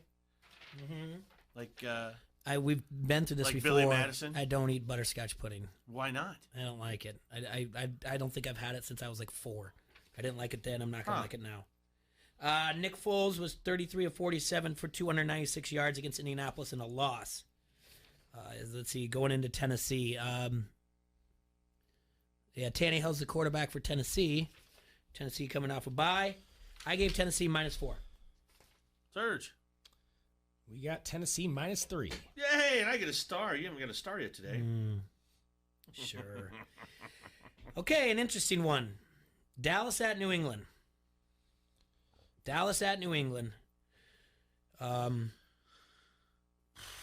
How good is Dallas? I don't know, Jay. How good is New England? Here's what it is. Dallas has a great offense. They have when they're healthy. Think about this. Cooper got shut down a little bit yesterday. Both Cobb and Gallup had a day. Yeah. Zeke still had a pretty good day, even with the fumble loss, which led to a touchdown. But Zeke still had a pretty good day, receiving touchdown and a rushing touchdown. They have tons of ways to score. This New England defense, though, is very good. I just don't know if Dallas's defense is good enough to stop what New England has. I hope they are. They just haven't been playing great lately, and I don't know why. I feel that defense should be a lot better than it is, and that's what I did get a chance to watch that game yesterday. So if I get a chance to figure it out, maybe I can take a closer look at it. But I feel New England's favorite here at home. I got a -6.5. Wow. See, that's what I was wondering, if I gave too much to Dallas and taking away too much to New England. I just gave them -3. T-Ray, second star of the day, buddy. 6.5 it is. Oh, boy. Disrespecting the NFC East possible champions. Well, the defense has to show me more, man, for me to. Yeah, New England's defense good. The offense. I mean, that's just the problem. If Dallas' defense was playing better, I would say that's part of the reason we're the record we are. All right. In Green Bay at San Francisco. Another team now kind of was in love with their defense. Now I'm just not sure. Obviously, they played Russell Wilson, who I think will probably get the MVP. What are you talking about? I think Russell Wilson's getting the MVP. That's San Francisco beat Kyler Murray, though. Yeah, but they You're came talking off about their loss. They came off of a loss and a near loss. There you go. I just think San Fran -3 here. Just these two teams are very even. There's strengths and weaknesses on both. Green Bay has a bye. Green Bay's a better team, but because they're in, I gave San Fran -1. What'd you say, T-Ray? -3. Third star in a row. T-Ray Look at -3. you. Look at what the break can do for you. You're not. It doesn't mean you're 3 straight stars. Yeah, but that doesn't. I mean, I'm only down by 1, 2, 3. I'm only down by 2. 1, 2, 3, 4, 5, 6, 7. You're done. I know I'm done, but 3. Okay. If I end this with 4 straight stars, that has to say something. Well, it says you did a good job. We're very proud of you. It doesn't. There's no bonuses here. Final game: Baltimore at Los Angeles Rams. You're a real joy to be around, Jay. Sorry. Baltimore at LA. Baltimore -6.5. I think you're disrespecting LA a little bit here. The defense is. What has LA done for you? That run defense is pretty good. We'll see what's going to happen here. I took Baltimore -4. It's -6.5. Baltimore -3. Whoa! Damn! You did a good job there, huh? Huh. That rattled off 4 straight after the break. To no avail. That stupid push. Well, I really think they should be more than -3. I thought a touchdown better. So if you take the 3 away from the Rams and then you give the 4, that's where I thought. I thought Baltimore's a touchdown better. All right. Look at the Monday night game. We're going to do a Monday night DraftKings. Okay. Give me this microphone here. Okay, Chiefs, Chargers. All right, what we're going to do is we're going to set up right now I'm setting up a DraftKings Monday night captain showdown. It's where you pick a captain. Captain and 5 flex. Yep. And I'm going to do, it's going to be up to 20 entrants, $2 entry fee, 50-50. Monday night hassle. All right, 11-17, right? Yeah, 18. 18. All right, so this is going to be starting right now. We're going to add some friends. Add some friends. You up to 24 yet? Nope, still stuck at 23. Huh. So done, added them. All right, now next, we're going to create the contest. All right, so we've got a DraftKings Monday nights, $2 to get in, 50 top 10 get paid back. So what do you want to go with here? Start. Oh man, you looking at defense as our captain? I don't think that worked out at all. I don't think it can work out. Well, I just don't think it works out this time. Do you? Which defense would you take? The Chargers? Not the Chiefs. I think no. No, I think let's see. If we take Mahomes as our captain, it's going to cost us $18K out of our 50. If we take Phillip Rivers at 13, we need a running back. I think is cheaper. Like Gordon, or what about Eckler at 9,900? That would to be our captain. That's what it would cost, 9,900. Yeah, that's right. pretty good. Yeah, we'll take Eckler. Against the defense is number 31st against the run. Good. All right, Eckler's our captain. Now we need 5 more spots on the flex. Now Mahomes will cost us 12. Rivers will cost us 8. I say we take them both. We got to take Rivers. Okay. Defense, there's one. Now, if you want to do something else, like a Tyreek Hill or something, he's only going to be 10. We can just get away from Patrick Mahomes. But we've got 31-3 left for an average of 7.825 per player. How much will Travis Kelce cost me? Travis Kelce costs 9. Let's take Travis Kelce. Okay. Still looking good. 22-3 left. 3 spots. An average of 7.4. How much will Melvin Gordon cost me? 8.6. Let's take him. Love it. Okay. So now you're at 13-7 left, average of 6.85. Could I take a Patrick Mahomes and still have enough money to pay for somebody else? Let's take a look at that. That's a good question. Let's go all the way down to you could get let's see, Byron Pringle, wide receiver of the Chiefs. Last game, 0 targets. What if I took both kickers? What the kicker is going to cost more? Kicker costs 3, 4. You don't have enough. You just don't have enough. Like everything else, they're just guys that they're on here, but it'd be like you're taking a lottery ticket is what you're doing. It's scratch off at best. So who was the receiver I could get? Darwin Thompson. You get it. Thompson got nowhere preseason hype. It was Byron Pringle. And he's a what? He's a receiver for the Chiefs. No. He had his last game, let's see. No, he hasn't really done anything in like over a month. I think you just need to get out of Patrick Mahomes. All right. What does Mike Williams cost me? Okay. Mike Williams, receiver, 5.8. And then how much will I have left? 7.9. So you can get Sammy Watkins. Yeah, give me Sean Sammy. McCoy. Give me Sammy. Okay. How much will Tyreek Hill cost me? I don't have enough. Well, let's. No, he would be 10.6. Let's see. You don't have enough for that. Well, that's not true. All right, Tyreek Hill. Yeah. That we said, yeah. 10-6, and then you got the 3,100 left. You can get Chargers D. So if I took Tyreek Hill instead of Mike Williams, then I could take Chargers D? Yeah.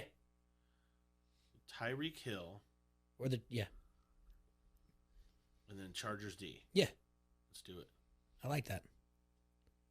Okay. Good? Yeah, because I thought we loaded up on too many Chargers if we were going to go All right. Mike Williams. So that's DraftKings, and we're going to do that. We're going to send out there. I'll send a link on our Facebook thread, and if you're out there and you're doing DraftKings, you can always add me as a friend. It's at QC Hassle is the name of our. He needs at least one more, guys. So, yeah, we got 5 hours till it starts, and we're going to go up to 20. We've done this before with 10, but we can fill in the 20, and it'll pay out to, it's a 50-50, so top 10 get paid in our DraftKings Monday Night Hassle League. Yeah, so anyway, as far as Jay, I just got an update from somebody on what we kind of talked about before. Well, okay, what part?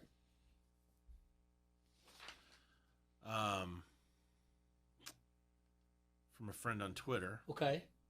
Let me go to it. I'm sorry, I had it up and then it fell out. So bear with me for a second. It's all right. Well, we'll do that. We will talk about Tua real quick. Alabama obviously won handily over Mississippi State, but the big news came when it was announced that quarterback Tua Serge Tagovailoa. Close. Tagovailoa. Tagovailoa. There you go. Dislocated his hip. He's out for the remainder of the 2019 season. He finishes with a 206.9 passer efficiency rating, and depending on how other Heisman candidates, Tua could end up being the only player in FBS history with a passer efficiency rating over 200. He had already set the record with a 199.4 last season. The all-time, he was, he would be the only left. Yeah, right now, but going on right now, Jalen Hurts is above 200, and so is Joe Burrow. Are both above 200, seeing how they're due. But yeah, if they were to fall, he would be the only one in NFL history. So, what are you looking up there, pal? All right, what I have here is, and I don't want to say his name in case he wanted to remain neutral on this, even though he is. All right. But he sent a letter to the superintendent of Bettendorf asking if she would be a topic at tonight's school board meeting. And he got a response saying, "Thank you for the email. Personal topics are not part of the open board meeting. We are looking into this posting of an article." Okay. All right. Hot topic. So. And then we bring in hot. Speaking of hot. Randazzo. God, he's so good looking. I watched him on TV the other day, and he's even better looking on camera. Randazzo, Can you guys smell me? I just got done working out. No. Oh, did you? Not that I want to act cool. I just got done working out, but You were working out with hotcakes? I didn't have a chance to shower, so. Yeah. You were working out with hotcakes? No, he bailed on us today. Oh, no. He's busy. Fran had a teleconference at 1 o'clock to talk about their awesome recruiting classes that I got this year. The 5 guys? Yeah. It was a teleconference, that's right. Yeah, so he's hard at work. He couldn't come out join us, but you would say that I missed you guys. You say that with an eye roll about the 5 guys. Yeah, it's a great class. It's fine. It's fine. We'll leave it there. Yeah, I missed you guys. I know you're busy. You got Conklin's just calling press conferences, personal press conferences, left and right, doing whatever he wants to do. Okay, Conklin is the athletic director at Rock Island Almond. He's going to leave in January to go up to the University of Iowa. What is his position? Boy, I don't want to misspeak on exactly what it is, but basically he is the title was in the thing, but basically he gets to work. He's raising money basically for the university, but he gets to work hand in hand a lot with the University of Iowa football team, which is the guys that's where he wants to be and all that kind of stuff. So, gosh, I don't want to get too much into it because I don't know exactly the details at all, but it's a great gig. He's a good friend of mine, but it wouldn't surprise me if either AJ Eads or Joe Conklin are the athletic director at Iowa in 30 years. That's the type of guys that those guys are. They're super smart dudes. They know what they're doing. So AJ's got a gig with the Big Ten right now already. So, but yeah, so good gig for him. Obviously, I'm an Alleman grad. My kids will go to Alleman. So we were looking forward to having Joe there for a while, but it's a great opportunity for him to get up and get out and get a great opportunity. And it stinks it's the middle of the school year. He hates that too, but these type of positions don't come along very often. So had to jump on it. Yeah. So I was looking forward to seeing you guys last week. It was all in my list of things to do, and then he had to be Mr. Big Timer. That's what he does. We would have been able to give each other crap. Yeah. It was Dallas, Detroit. Oh, come on. I know. That game didn't count. I know. You had a broken back. You're all upset now. No, I'm not mad. I felt it's an empty victory for me. No, it's not. It's hey, take them when you can get them in Yeah, the NFL. But I quit. Once Stafford was out, that's my season. So now I'm kind of in tank mode. But it's hard to watch games with kids who still love to watch and root for the team, and be you can tell them. Why aren't you rooting? The Cowboy Dad? colors and the Detroit colors are very similar. They are, and they could just jump ship this year. Yeah, they are. No, I don't think they want to do that. I want them to I want them to root for clean, classy franchises and they're that kind of stuff. So well, then why are they Lions fans? I don't know. God knows. I don't know. My boss at work, our general manager, is a big Lions fan, and I think after probably the Packers game, I texted him. I'm just like, why am I doing this to my kids? I should be reported for child endangerment and all that. I mean, I should be it's just some sort of abuse. I should wake it's him like up. a mental Yes! abuse. Yeah. I should wake him up tomorrow morning and say, guys, pick something else. Anything else. I could be the Titans or some random. Just anything but this. I mean, at least the Titans have been to a Super Bowl, Yeah, right? yeah. They have that. Thank you for that. I appreciate that. I'm sorry. That's a nice way of putting it. Sorry, buddy. That's awesome. All right, guys. Well, I'm going to take off. I missed this. I really did. There's a lot to talk about. Iowa won, Illinois. That game's relevant for the first time in since I was 2. Yeah. You know what? And if we're guessing the line on that, I'd say Iowa may be favored by 6. All right, I haven't looked. I know the line. Okay, I haven't looked. But it's what I kind of thought it was. I could tell you guys this. Before this week's games, last week's futures had the line at 7.5. Iowa minus 7.5. Before, so some I guess Illinois win. Iowa had a bye week. Illinois had a bye week. Iowa 9. Iowa minus 9. I think it stays around there. Then it's going to be still 7. Iowa 12.5. Ooh, really? That's a lot. I think it's a lot too.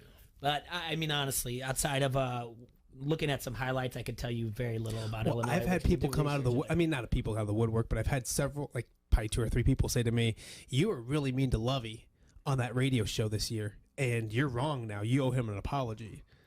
And I'm like, well, I don't think after 4 games, I don't think that changes that much. I mean, it's good for him, but I don't think if I would have told Illini fans 4 years ago, 5 years ago when he was hired, 4.5 years ago, that they would finally get to 6 victories in 2019, they would have been miserable and that's not a good thing. So hey, they've won 4 straight games. They've done it in different ways, and the bottom line is they get victories. Well, here's the deal. And this is what bothers me. We're coming off last year, I believe, 61-0 Iowa. 63, but who's counting? Okay, all right. No, I wasn't. I don't mean that to troll. I swear, I really don't. But there's kids on that team that remember that. But here's the thing, though: has that much changed between these 2 programs that it goes from 63-0 to Illinois win? I mean, is there a 70-point difference from a 64-point difference from this year to last year between these 2 teams? Well, you lose 2 NFL tight ends. They didn't score 63 points. When we had Kedrick in and we listened to what he had to say, he said there was a lot of transfers, JUCO, whatever. Their talent is much better. You guys should have Ked in again this week. It's hard for him to do though because we have to look at his schedule. Yeah, that's true. That's true. Well, I'll represent Ked in this conversation. But I would Ked's listening to this going, you better not. But Ked said that their talent was going to be better. Obviously, it is because they're playing a lot better. Yeah, but is it 63 points better? I don't know.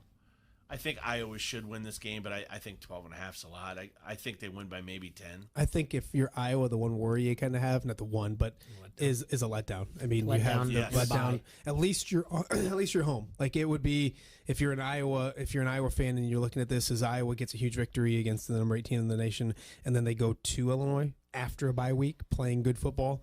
Then there's a lot of red flags and worries. I mean, if you take the names off these teams and look at it as in a gambler's perspective. There's a lot to like about Illinois coming off a bye week, winners of 4 straight games. The other team's coming off a emotional victory. I mean, it is at Iowa, but I mean, there's things that if you just take names out of it and just look at trends and tendencies and all that kind of stuff, it's a decent play to get 12.5. I still think I think Iowa wins by 14 or more. I really do. Okay, but I think they found some things. I was really happy to see them come out, give Tyler Goodson the football. Tyrone Tracy's been fantastic, and it was almost like they said, "All right, it's enough." And this is taking nothing away from Torn Young and Mackay Sargent, good backs, but they weren't getting the job done. And it wasn't just their fault. Like Goodson. That's the thing, and it wasn't just you were to a point where if the offensive line was struggling enough as is, then you needed to. Those other two backs weren't going to make plays on their own. He has that it factor that sometimes when nothing's there, he can give you something. So go back his to mom, by the way, is a great follow on Twitter. Really? Yeah. Tyler Goodson's? Yeah. I get trouble because I go back to when he committed to Iowa.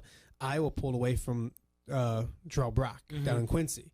And it was nothing against the Goodson kid. I didn't know anything about him. I hadn't seen him. He's from Georgia. I was just so surprised that Iowa would. I mean, if there's a 4-star kid wanting to go to your school, I don't understand why you wouldn't take him. And at the time, they didn't need a running back. Then it was funny because later on, I think last spring, they needed to find a running back, so they're looking for running backs again. But that's how much they like this kid. Yeah. Is they took this kid and they told guys that were ranked higher. I mean, Brock was a 4-star kid, and they said to him, no thanks. We're going to go with this kid. They liked this kid from the start. So the frustrating thing for Iowa, I think, and Iowa fans is 3 possessions, 3 touchdowns, up 20-3 or whatever it was. You score 3 points the rest of the game. And I think that's the thing that like some Iowa fans or a lot of Iowa fans, I don't know if they did or if get credit. Minnesota, they made adjustments. Yeah, there's 2 teams out there and all that kind of stuff too. But I they're think undefeated team. They fought.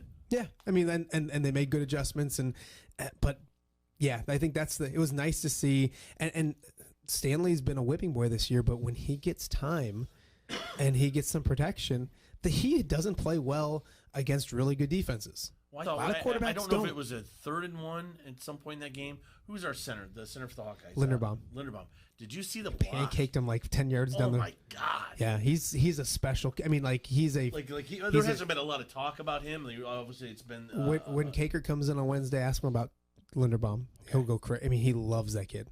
Yeah. I mean, he's an NFL talent. He'll be playing Sundays in 2 years. I mean, he's that good. Is he a sophomore? He's a redshirt freshman, I want to say.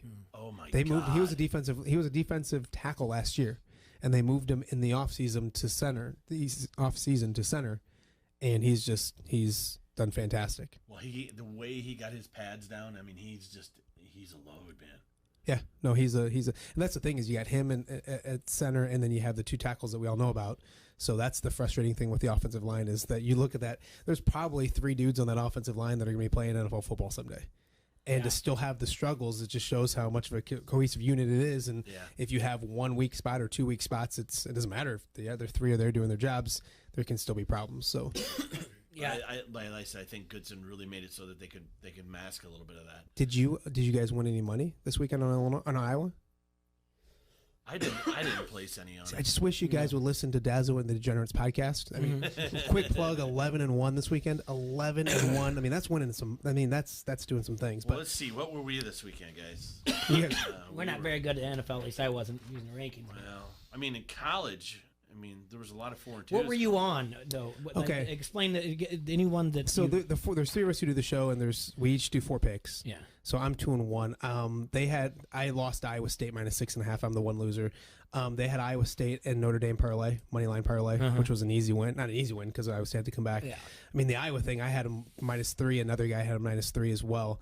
And that extra point is the difference, which is crazy. I mean, a lot of money's changed hands on that one play right there. I'm trying to think what else we had. Off the top of my head, I had yesterday. I had the Saints and the Rams parlay, money line parlay. Okay. I had the Colts -3. Yeah. Something like that. I have Kansas City tonight -3. I'm trying to think. You like Kansas City tonight? I do. I got them down to -3 earlier in the week. It was 3.5. I bet you it's a 5 now. There's almost positive. It's kind of the Sharps are doing some buybacks. Sharps started hammering it when it got up to about 4.5, 5, and then and then I'm due to lose. They moved it back down, and then the Sharps buyback. So yeah, I think it's hovering right around 4. At least it was. I'm due to lose, so fade me. But no, I'm not going to do but that. But I mean, I'm not to full context of this.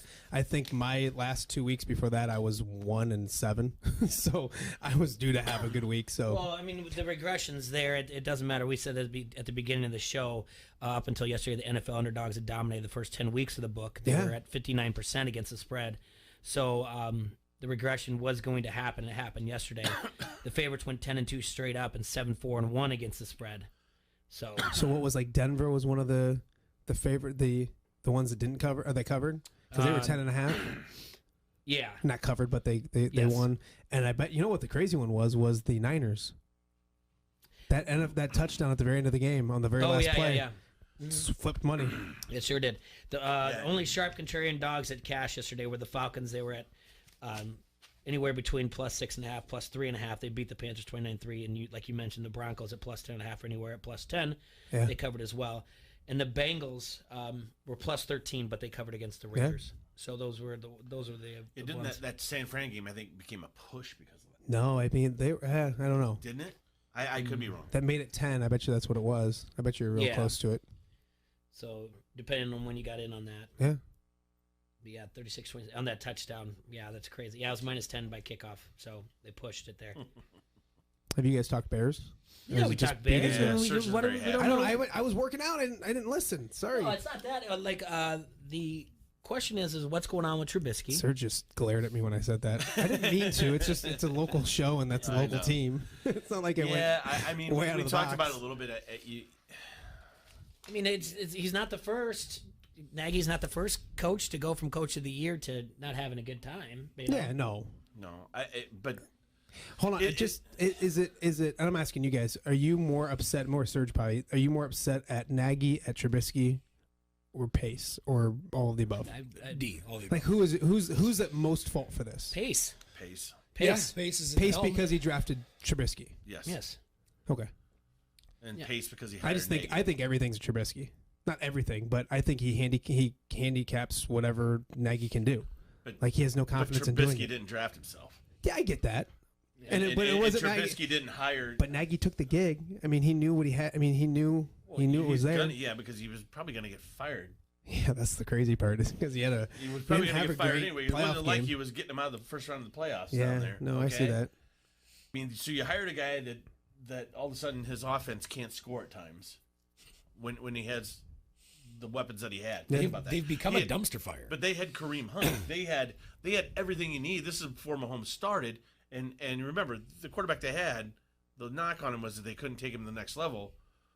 Okay. Well, so now you give the guy another quarterback who obviously can't take it to the next level without the kind of weapons that he had down in Kansas City? Yeah. And you think this dude's going to be successful? The defense is the reason the Bears were good last year. We all know it. Yeah. Mm-hmm. Yeah, I know.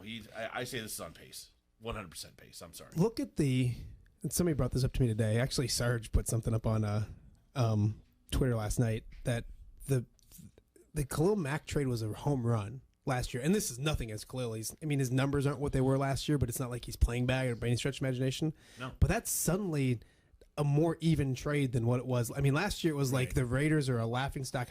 So they got Josh Jacobs out of the running back? Yes, out of that trade. Out of that trade. Yep. So they got him. I don't know who else they got, but the pick they get in this year is the number one pick is going to be maybe a top 10 pick. I mean, it's suddenly not, and there's more things that went into the trade too, that the draft picks and stuff. But suddenly that and now the Raiders are 6-4, and it's flipped the opposite way for the Bears. But I think if you're a Bears fan, you need to. I mean, obviously you're not going to do anything with Mitch Trubisky as your quarterback. The thing that I would be worried about is if he's somehow hurt, that they pushes him to being your quarterback next year. Like, I think this is just one of those years where you have to cleanse yourself of Mitch and make sure that they have no excuse to come back next year and say Mitch is going to be our guy. Now the only problem is Mitch might have to be one of your quarterbacks next year. I mean, obviously he could be a backup. You can There's find nothing wrong with that. You have to give him some type of competition, and I don't know where the competition comes from because of the draft capital that's not there. We brought this up last week. We think we have it figured out, possibly. I listened every single hour. I didn't hear it. Dang it! It's Cam Newton. But how do you get Cam? It's pretty easy. You get rid of there's salary that you can get rid of with Cordell Patterson. Yeah, I'm not saying you can't. I think with the Cordell, the Bears are like $18 million under the cap. This whole thing of the Bears or something Going like in that. Next year, I think it's 12. But this year, right now, as we speak, honestly, maybe 4 weeks ago, they were $17-18 million under the cap. So I don't think it's money that's the worry. How do you get them? Do they cut him? Who? Carolina. They'll trade him. They're going to cut him. What do you have to trade for him? You have no draft picks. Oh, they'll. But what? What did Denver trade for Flacco? That's the question right there. There's your measuring stick. That's what we need to find. They want him off their books in Carolina because they think they're going to move That's on. $19 million getting off of their books. Yeah, Get rid of him. I'm just being. I was talking to some buddies on text messages, and I was like, what do you give up to? You have to have something to get him, and you don't have anything to give. A fourth rounder? I think you need to give more for Cam Newton. I think you're going to need to give more than fourth round. Because I think there's isn't there going to be? That's I mean, if they cut him, then right, absolutely, then it's free. Well, then the other but thing isn't there? Do you take the risk on Kaepernick? Is Kaepernick right now better than Trubisky, Sergi? I don't know. Yes, I don't either. Sergi's, I don't either, but Sergi's better than Mitch right now. I would say that he is. I would guess that he would be, but there's no way to tell. Off his stats, a 60% completion percentage, I would say right now Biscuit's not hitting it. Here's the thing with this defense, this window is going to close sooner than I'm not saying sooner than later, but like you're two of it, so you probably have 2 more years. So are you going to roll your dice on year 3 of a window? Boom only lasted 4 years. Yeah, so you're gonna roll your dice on year 3 of this window with a guy who hasn't played in the NFL in 4 years. I hear you. But what are your options? That's you're not getting a better quarterback in the draft. I think that's my bottom line. Is that's probably the frustrating part for the Bears is that their options are. It's not a quick fix because when you trade up and you put this many assets into a quarterback and he doesn't fill out, it's usually a 4 or 5 year process in which you kind of have to wear it and eat it before you get off from under. The only problem that they have, you can get out of it quicker, but they should have doubled down, but they doubled down by trading for Khalil Mack, and you should have. He's a generational talent. You have to go get that. But I remember telling people when those trades went down, I remember saying Pace made 2 great trades, or two big trades, 2 blockbuster trades. One made the Bears relevant right off the bat. Getting Khalil Mack made them relevant when they got him. The other one's going to handicap them from being anything more than a little bit relevant because of Mitch. Because you have no draft capital. Well, what was Flacco? Do they have a second round pick next year, Serge? I don't even know what they have. I mean, I know their first round. I think they they do. Have 2 in the second. I think they do in the second because 2 in the second, 2 in the 6th. I thought they had a 4th. They don't have hold on. They don't have a 3rd and 4th because of the Khalil Mack trade. Well, that's another thing. Like, so the good draft picks from Pace are like the Eddie Jackson guys in the 4th round. So he's done well with those kind of picks. And they traded him all away. But you're not going to get like the David Montgomery. They traded a 4th round pick I think this year to get him coming up in order to get him this year. What quarterback are you getting in the 2nd round or the 6th round that's going to help you? That's the competition that comes with them. But I mean, then you look at then you go out there and you say, do you try a Mariota? Do you try a Tannehill? I mean, that's just where it's going to be at. It's going to be Mitch and somebody. Well, Mariota would be the next one on the list. I don't think they're getting rid of Tannehill. I think they're keeping Tannehill in Tennessee. I think Mariota's done. Probably. Yeah, I think Mariota's. What are the other options? Joe Flacid? No. I mean, it's just going to have to be. I mean, Jeff Driscoll's looked good, guys. No, come I'm just kidding. I'm just kidding. Actually, he's probably. I don't want to be a jerk, but he would go on the Bears roster right now and be the best option they have, wouldn't he? He doesn't look bad. I didn't think he looked that bad. He's not the good. I'm not. Don't do that. I'm not an idiot. I don't think he's looked that bad. Mitch is in his head. Mitch is. I mean, he is flat out booted home. He's flat out fried. But that's Bears have life 6 as an NFL picks in the quarterback. 2020 NFL draft. They have 2 in the 2nd. Okay. 2 in the 6th. The other ones come in the 5th and the 7th. They received that 2nd rounder because of the Image Khalil Mack trade. That's what it was, and they got their. They second, gave their first. Yeah, they got so it's Khalil Mack on that, and then. So it's a swap of 1st and 2nd. So the Raiders get the Bears' number 1 pick. Yeah. The Bears get the Rams. Yeah. Raiders. So you have 2 2nd rounders. You could get some. 2 2nd rounders. You could put 2 2nd rounders together to get up to the late 1st round to get a quarterback. Tua. They could get some talent. If they, you could get. What if they get Cam? They could get Cam with a 2nd round pick, couldn't you? No. What if they don't have to do it? What if they don't have to do that? What if they get Cam because they can get Cam, and they use those 2 2nd round picks to give him some more weapons? I just don't know if the weapons aren't adequate enough. I don't think Montgomery's bad. I think everything. I mean, do you upgrade a little bit on that O line with one of those picks, and then get the line's horrible. You have to fix the line, which is crazy because the line. And I think James Daniels is going to be. That's the surprise. They did everything during the offseason that I thought was smart. I mean, they moved Daniels inside to center, which I thought was going to be his best position. Wade here was already good at inside. He was going to be a good guard. But the Leno going downhill and Massey hasn't played what he was last year. I mean, how about this? You use both those second-round picks and O-line. You make sure Cam's protected so he doesn't get hurt again. It's just run a little wildcat option with Cam and Montgomery, and you can't run with Cohen. Cam. And Cam's like 32 years old now, and he's got but you're just he's hurt every other day. Okay, Like I don't you think don't run with Cam, but still, you got that option of Cohen and Montgomery in the backfield. Is he? I don't know what he is. Is he 30? Yeah, he's 2 years younger. But he's been hurt like every single year. 2 years younger. Is he? Yeah. That's crazy to even think about. Yeah, he's 2 years They younger. got some decent receivers, I guess. It's not like they're. What was the Kaepernick stuff this weekend? That was the weirdest. We can talk more about it. We need to take a break though. It is weird, but we do need to get one more break in. Then I also want to talk about. I thought we were going commercial free. You told me if I came over, we go commercial free. I did not tell you that. Don't tell people that. Don't make up lies and tell people they're going to. I'm worried about Serge over there. He's tired. Okay, did you go to the game? He's been working out, man. Yeah. I asked him if I he went went to to the the gym game. too. I just don't talk about it. Checkmate. He wins. He wins. Good night, everybody. All right, everybody. Oscars is bringing back Pat McCurdy Friday, December 13th from 8 to 10:30 p.m., and it's going to all coincide with their Christmas party. They're going to do it in style. Every person in-house is going to get a raffle ticket to get some of Santa Claus's prizes there. And if you bring a toy for Toys for Tots that night, you're going to get your first drink free. That's right. Christmas in style at Oscar's Pub, Friday, December 13th. Pat McCurdy live, 8 to 10:30 p.m. And Jay, we're even flirting around with a sexy Santa contest. Ooh, can't get enough of those. Sexy Santa, Jay. You'd make a good-looking Santa. Uh-huh. What do you mean? All right. I'm just saying. All right, we'll be right back.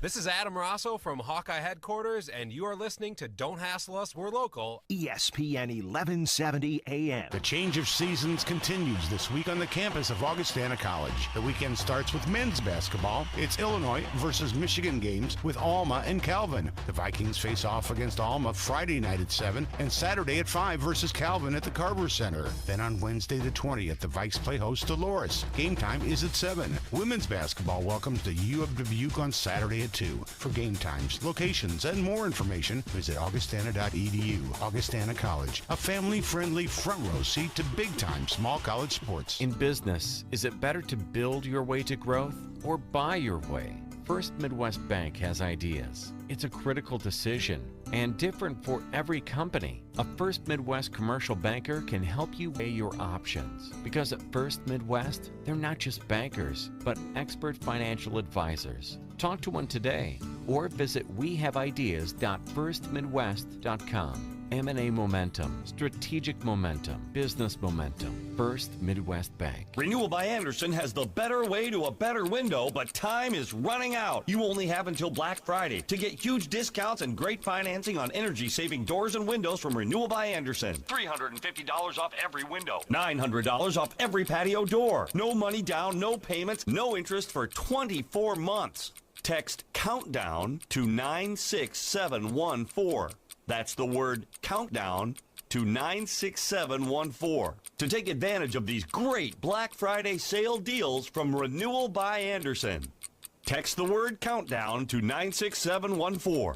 It's the best time of the year to get the best windows and doors for your home from Renewal by Anderson. Black Friday will be here soon, and so will the savings.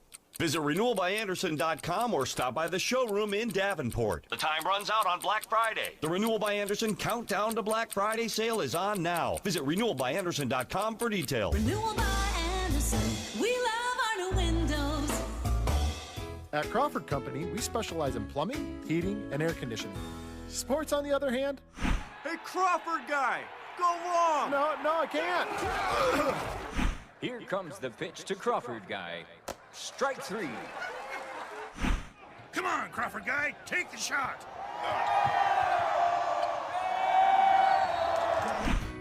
Sports may not be our specialty, but home comfort is.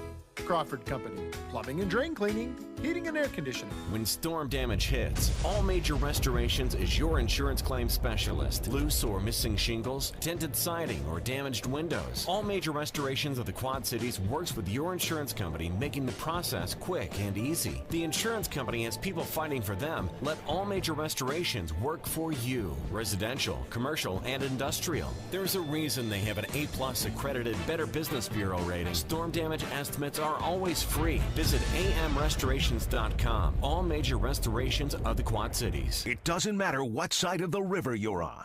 Your local Quad City sports show is right here. Don't hassle us, we're local. 12 to 2 on the Quad City Sports Leader, ESPN 1170 AM. All right, guys, back in studio with Matt Randazzo from our Channel 8. We're starting. Is it starting today? Does the basketball for the boys start? I know the girls started last week. Did the boys and MAC and Western Big Six start? No. They already started? There's nothing MAC this week. No, I mean just practice. Yeah, open practice. I think both practices opened. They already opened. Wrestling last starts week. today. Yeah. So. I think basketball practice. I know girls both sides started last week, and I know boys. I think in Illinois started last week. So. Oh man, how excited did you get for DJ Carton to get that time on? He's good when he dunked on that guy. I'm telling everybody he's really good. We all know he's really good. We all want him to go to Iowa. He might be. He might be one and done. I'm not even kidding you. No, I don't disagree. There's no reason. Yeah, he's very, very, very good. It's good to see. He's a good kid. Very good kid. Yeah. Anything? So I got to root for him. Ethan's gone. Remember? Yeah, I know. So like Nicholas is gone. I put it out there for you. I wanted to beat you to the punch. I got Joe Wieskamp and DJ. That's all I got. It's got you, Joe and DJ. Joe and DJ. That's it. Friday night after the game, I got to see a bunch of kids following Joe Wieskamp down the tunnel. It was like a Mean Joe Green moment. Oh, hey Joe, can I get you out here? It was neat. That's cool. And it was fast enough to do it that I wanted to turn around and get a picture of it just to be like, look at him take the time talking to kids. And he was already done by the time I got my phone out and everything. Are you enjoying the Iowa basketball games up there? I guess. Is Caker does he talk to you or does he big time you? He talks to me. That's he looks out for me. He's just Poppy. He looks out for me. He's just Poppy. He's just so Poppy. I was running way behind on Friday. Running way behind on Friday, and I'm like, I'm not going to make the game. And I was just a few minutes late. And then I sat down, got everything situated, and then leaned over and tapped him on the shoulder. He's like, hey, I didn't think you'd make it. And I was like, yeah. So at least he was excited to see me. He's in his element there. That's where I love when those guys get to like either the football stadiums or the basketball courts and they have to take a picture. Yeah. And put like, ready to go to work today. Yeah, it's just like, all right, we get it. You Here's cover my it. This is what office you for do. the next 2 hours. It's like, really, do you have to do that? Like, we get it. You're in a nice little area and you get to watch sports. Next time you're hanging out with everybody like you and Angie and all the other, just take a picture. Say, hey, I'm having fun at work. Yeah, I'm at work, hanging out, having fun. Yeah, take that. It was a good time. Again, I don't mind it, but it was real quick.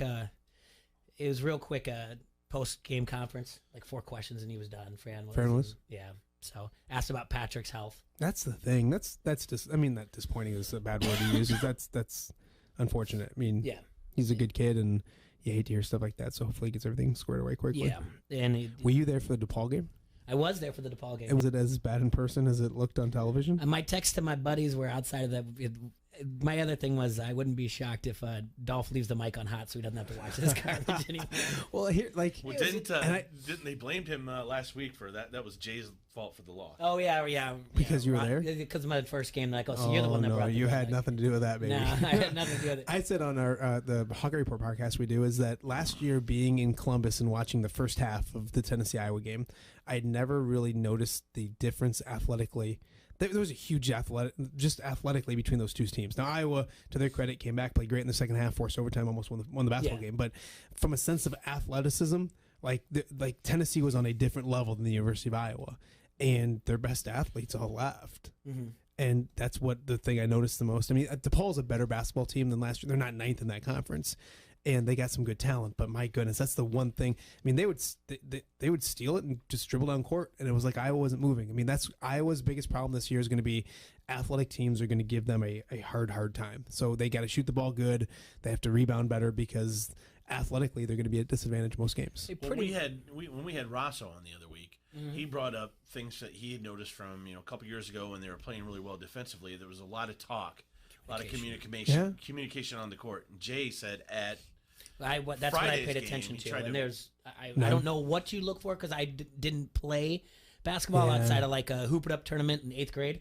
So I don't know really what the conversation's supposed to be down there, but there isn't a lot of I think talk, it's is just there? I mean, now I coach 4th grade basketball. You just I'm- We're trying to tell them to over communicate. I got this switch. Pick Yeah, back, you guy. not a lot of that. You guy, I got to go. I mean, just the more we talk, if the more you they're talk playing about in it. a zone, you're not going to have a lot of switching and whatnot. But But the thing it's is, still like, hey, people think watch zone- baseline or watch baseline. You got to talk. Yeah, people think zone is like something where it's a lazy defense. You run your butt off more in a zone than if you're not. Then Yeah, you but do you man got to to man. control your area. And Yeah. there should be communication You should because be if you're more- that guy running the baseline, Yeah, and absolutely. getting behind you, I mean, It's a lazy defense. You're Well, Boeheim noted for No, I running get in that, but it's Syracuse. like I think when you're younger, growing up, you're like, oh, cool, we'll play a zone. Like it's not, you're not chasing a guy Yeah. around all the time, and you bust your butt off to play zone. Is what I'm saying. That was it. Well, we used to play a ton of like zone full court press, and then that would just drop back into a zone. But We dabbled with it on one of the 3 times we won a C League Bettendorf championship. Yeah. And then we went back to man because that's how you win championships, and that's what we did. You know who I talked to the other day? Mike Gazelle is working for Stanley Morgan. Is that right? I think so. That's and so we're actually, my wife and I need to meet with a financial advisor, and Because so she makes all the money. we made You gotta do something with it. exactly. I said, honey, I can invest it into the Yeah, you into can the gamble at Royal- 11-1. Well, why would you test the volatile markets? Yeah. Why do you want to put your money into that when you Just can listen to my podcast. Yeah, exactly. Invest it the right So we met with Mikey, and he was telling me so she slapped you and said, I "Now said- you're going to get money." Exactly. He goes, I said, are you still balling at all? And he goes, yeah, we're playing at I hope he doesn't mind me telling the story. I don't think he will. But he playing in the A League over at Bettendorf. I'm like, well, of course you are. That makes sense. And so he said, how's it going? He goes, because I know they'd won a couple championships. He's like, actually, he goes, I cost our team the game the other night. I got a technical, and I guess in the league, if you get 2 technicals, if the team does, you automatically lose the game. Oh. And then he's like, so we got our team's second technical and we automatically lost the game. I'm like, how did you, like, he's the nicest dude in the world. He goes, he's like, I dunked it. I dunked it on accident, and it's an automatic technical. So he's like, I went baseline, or I think they went down the lane. He's like, the only way I was going to get it is I just used to. So he's like, I dunked it.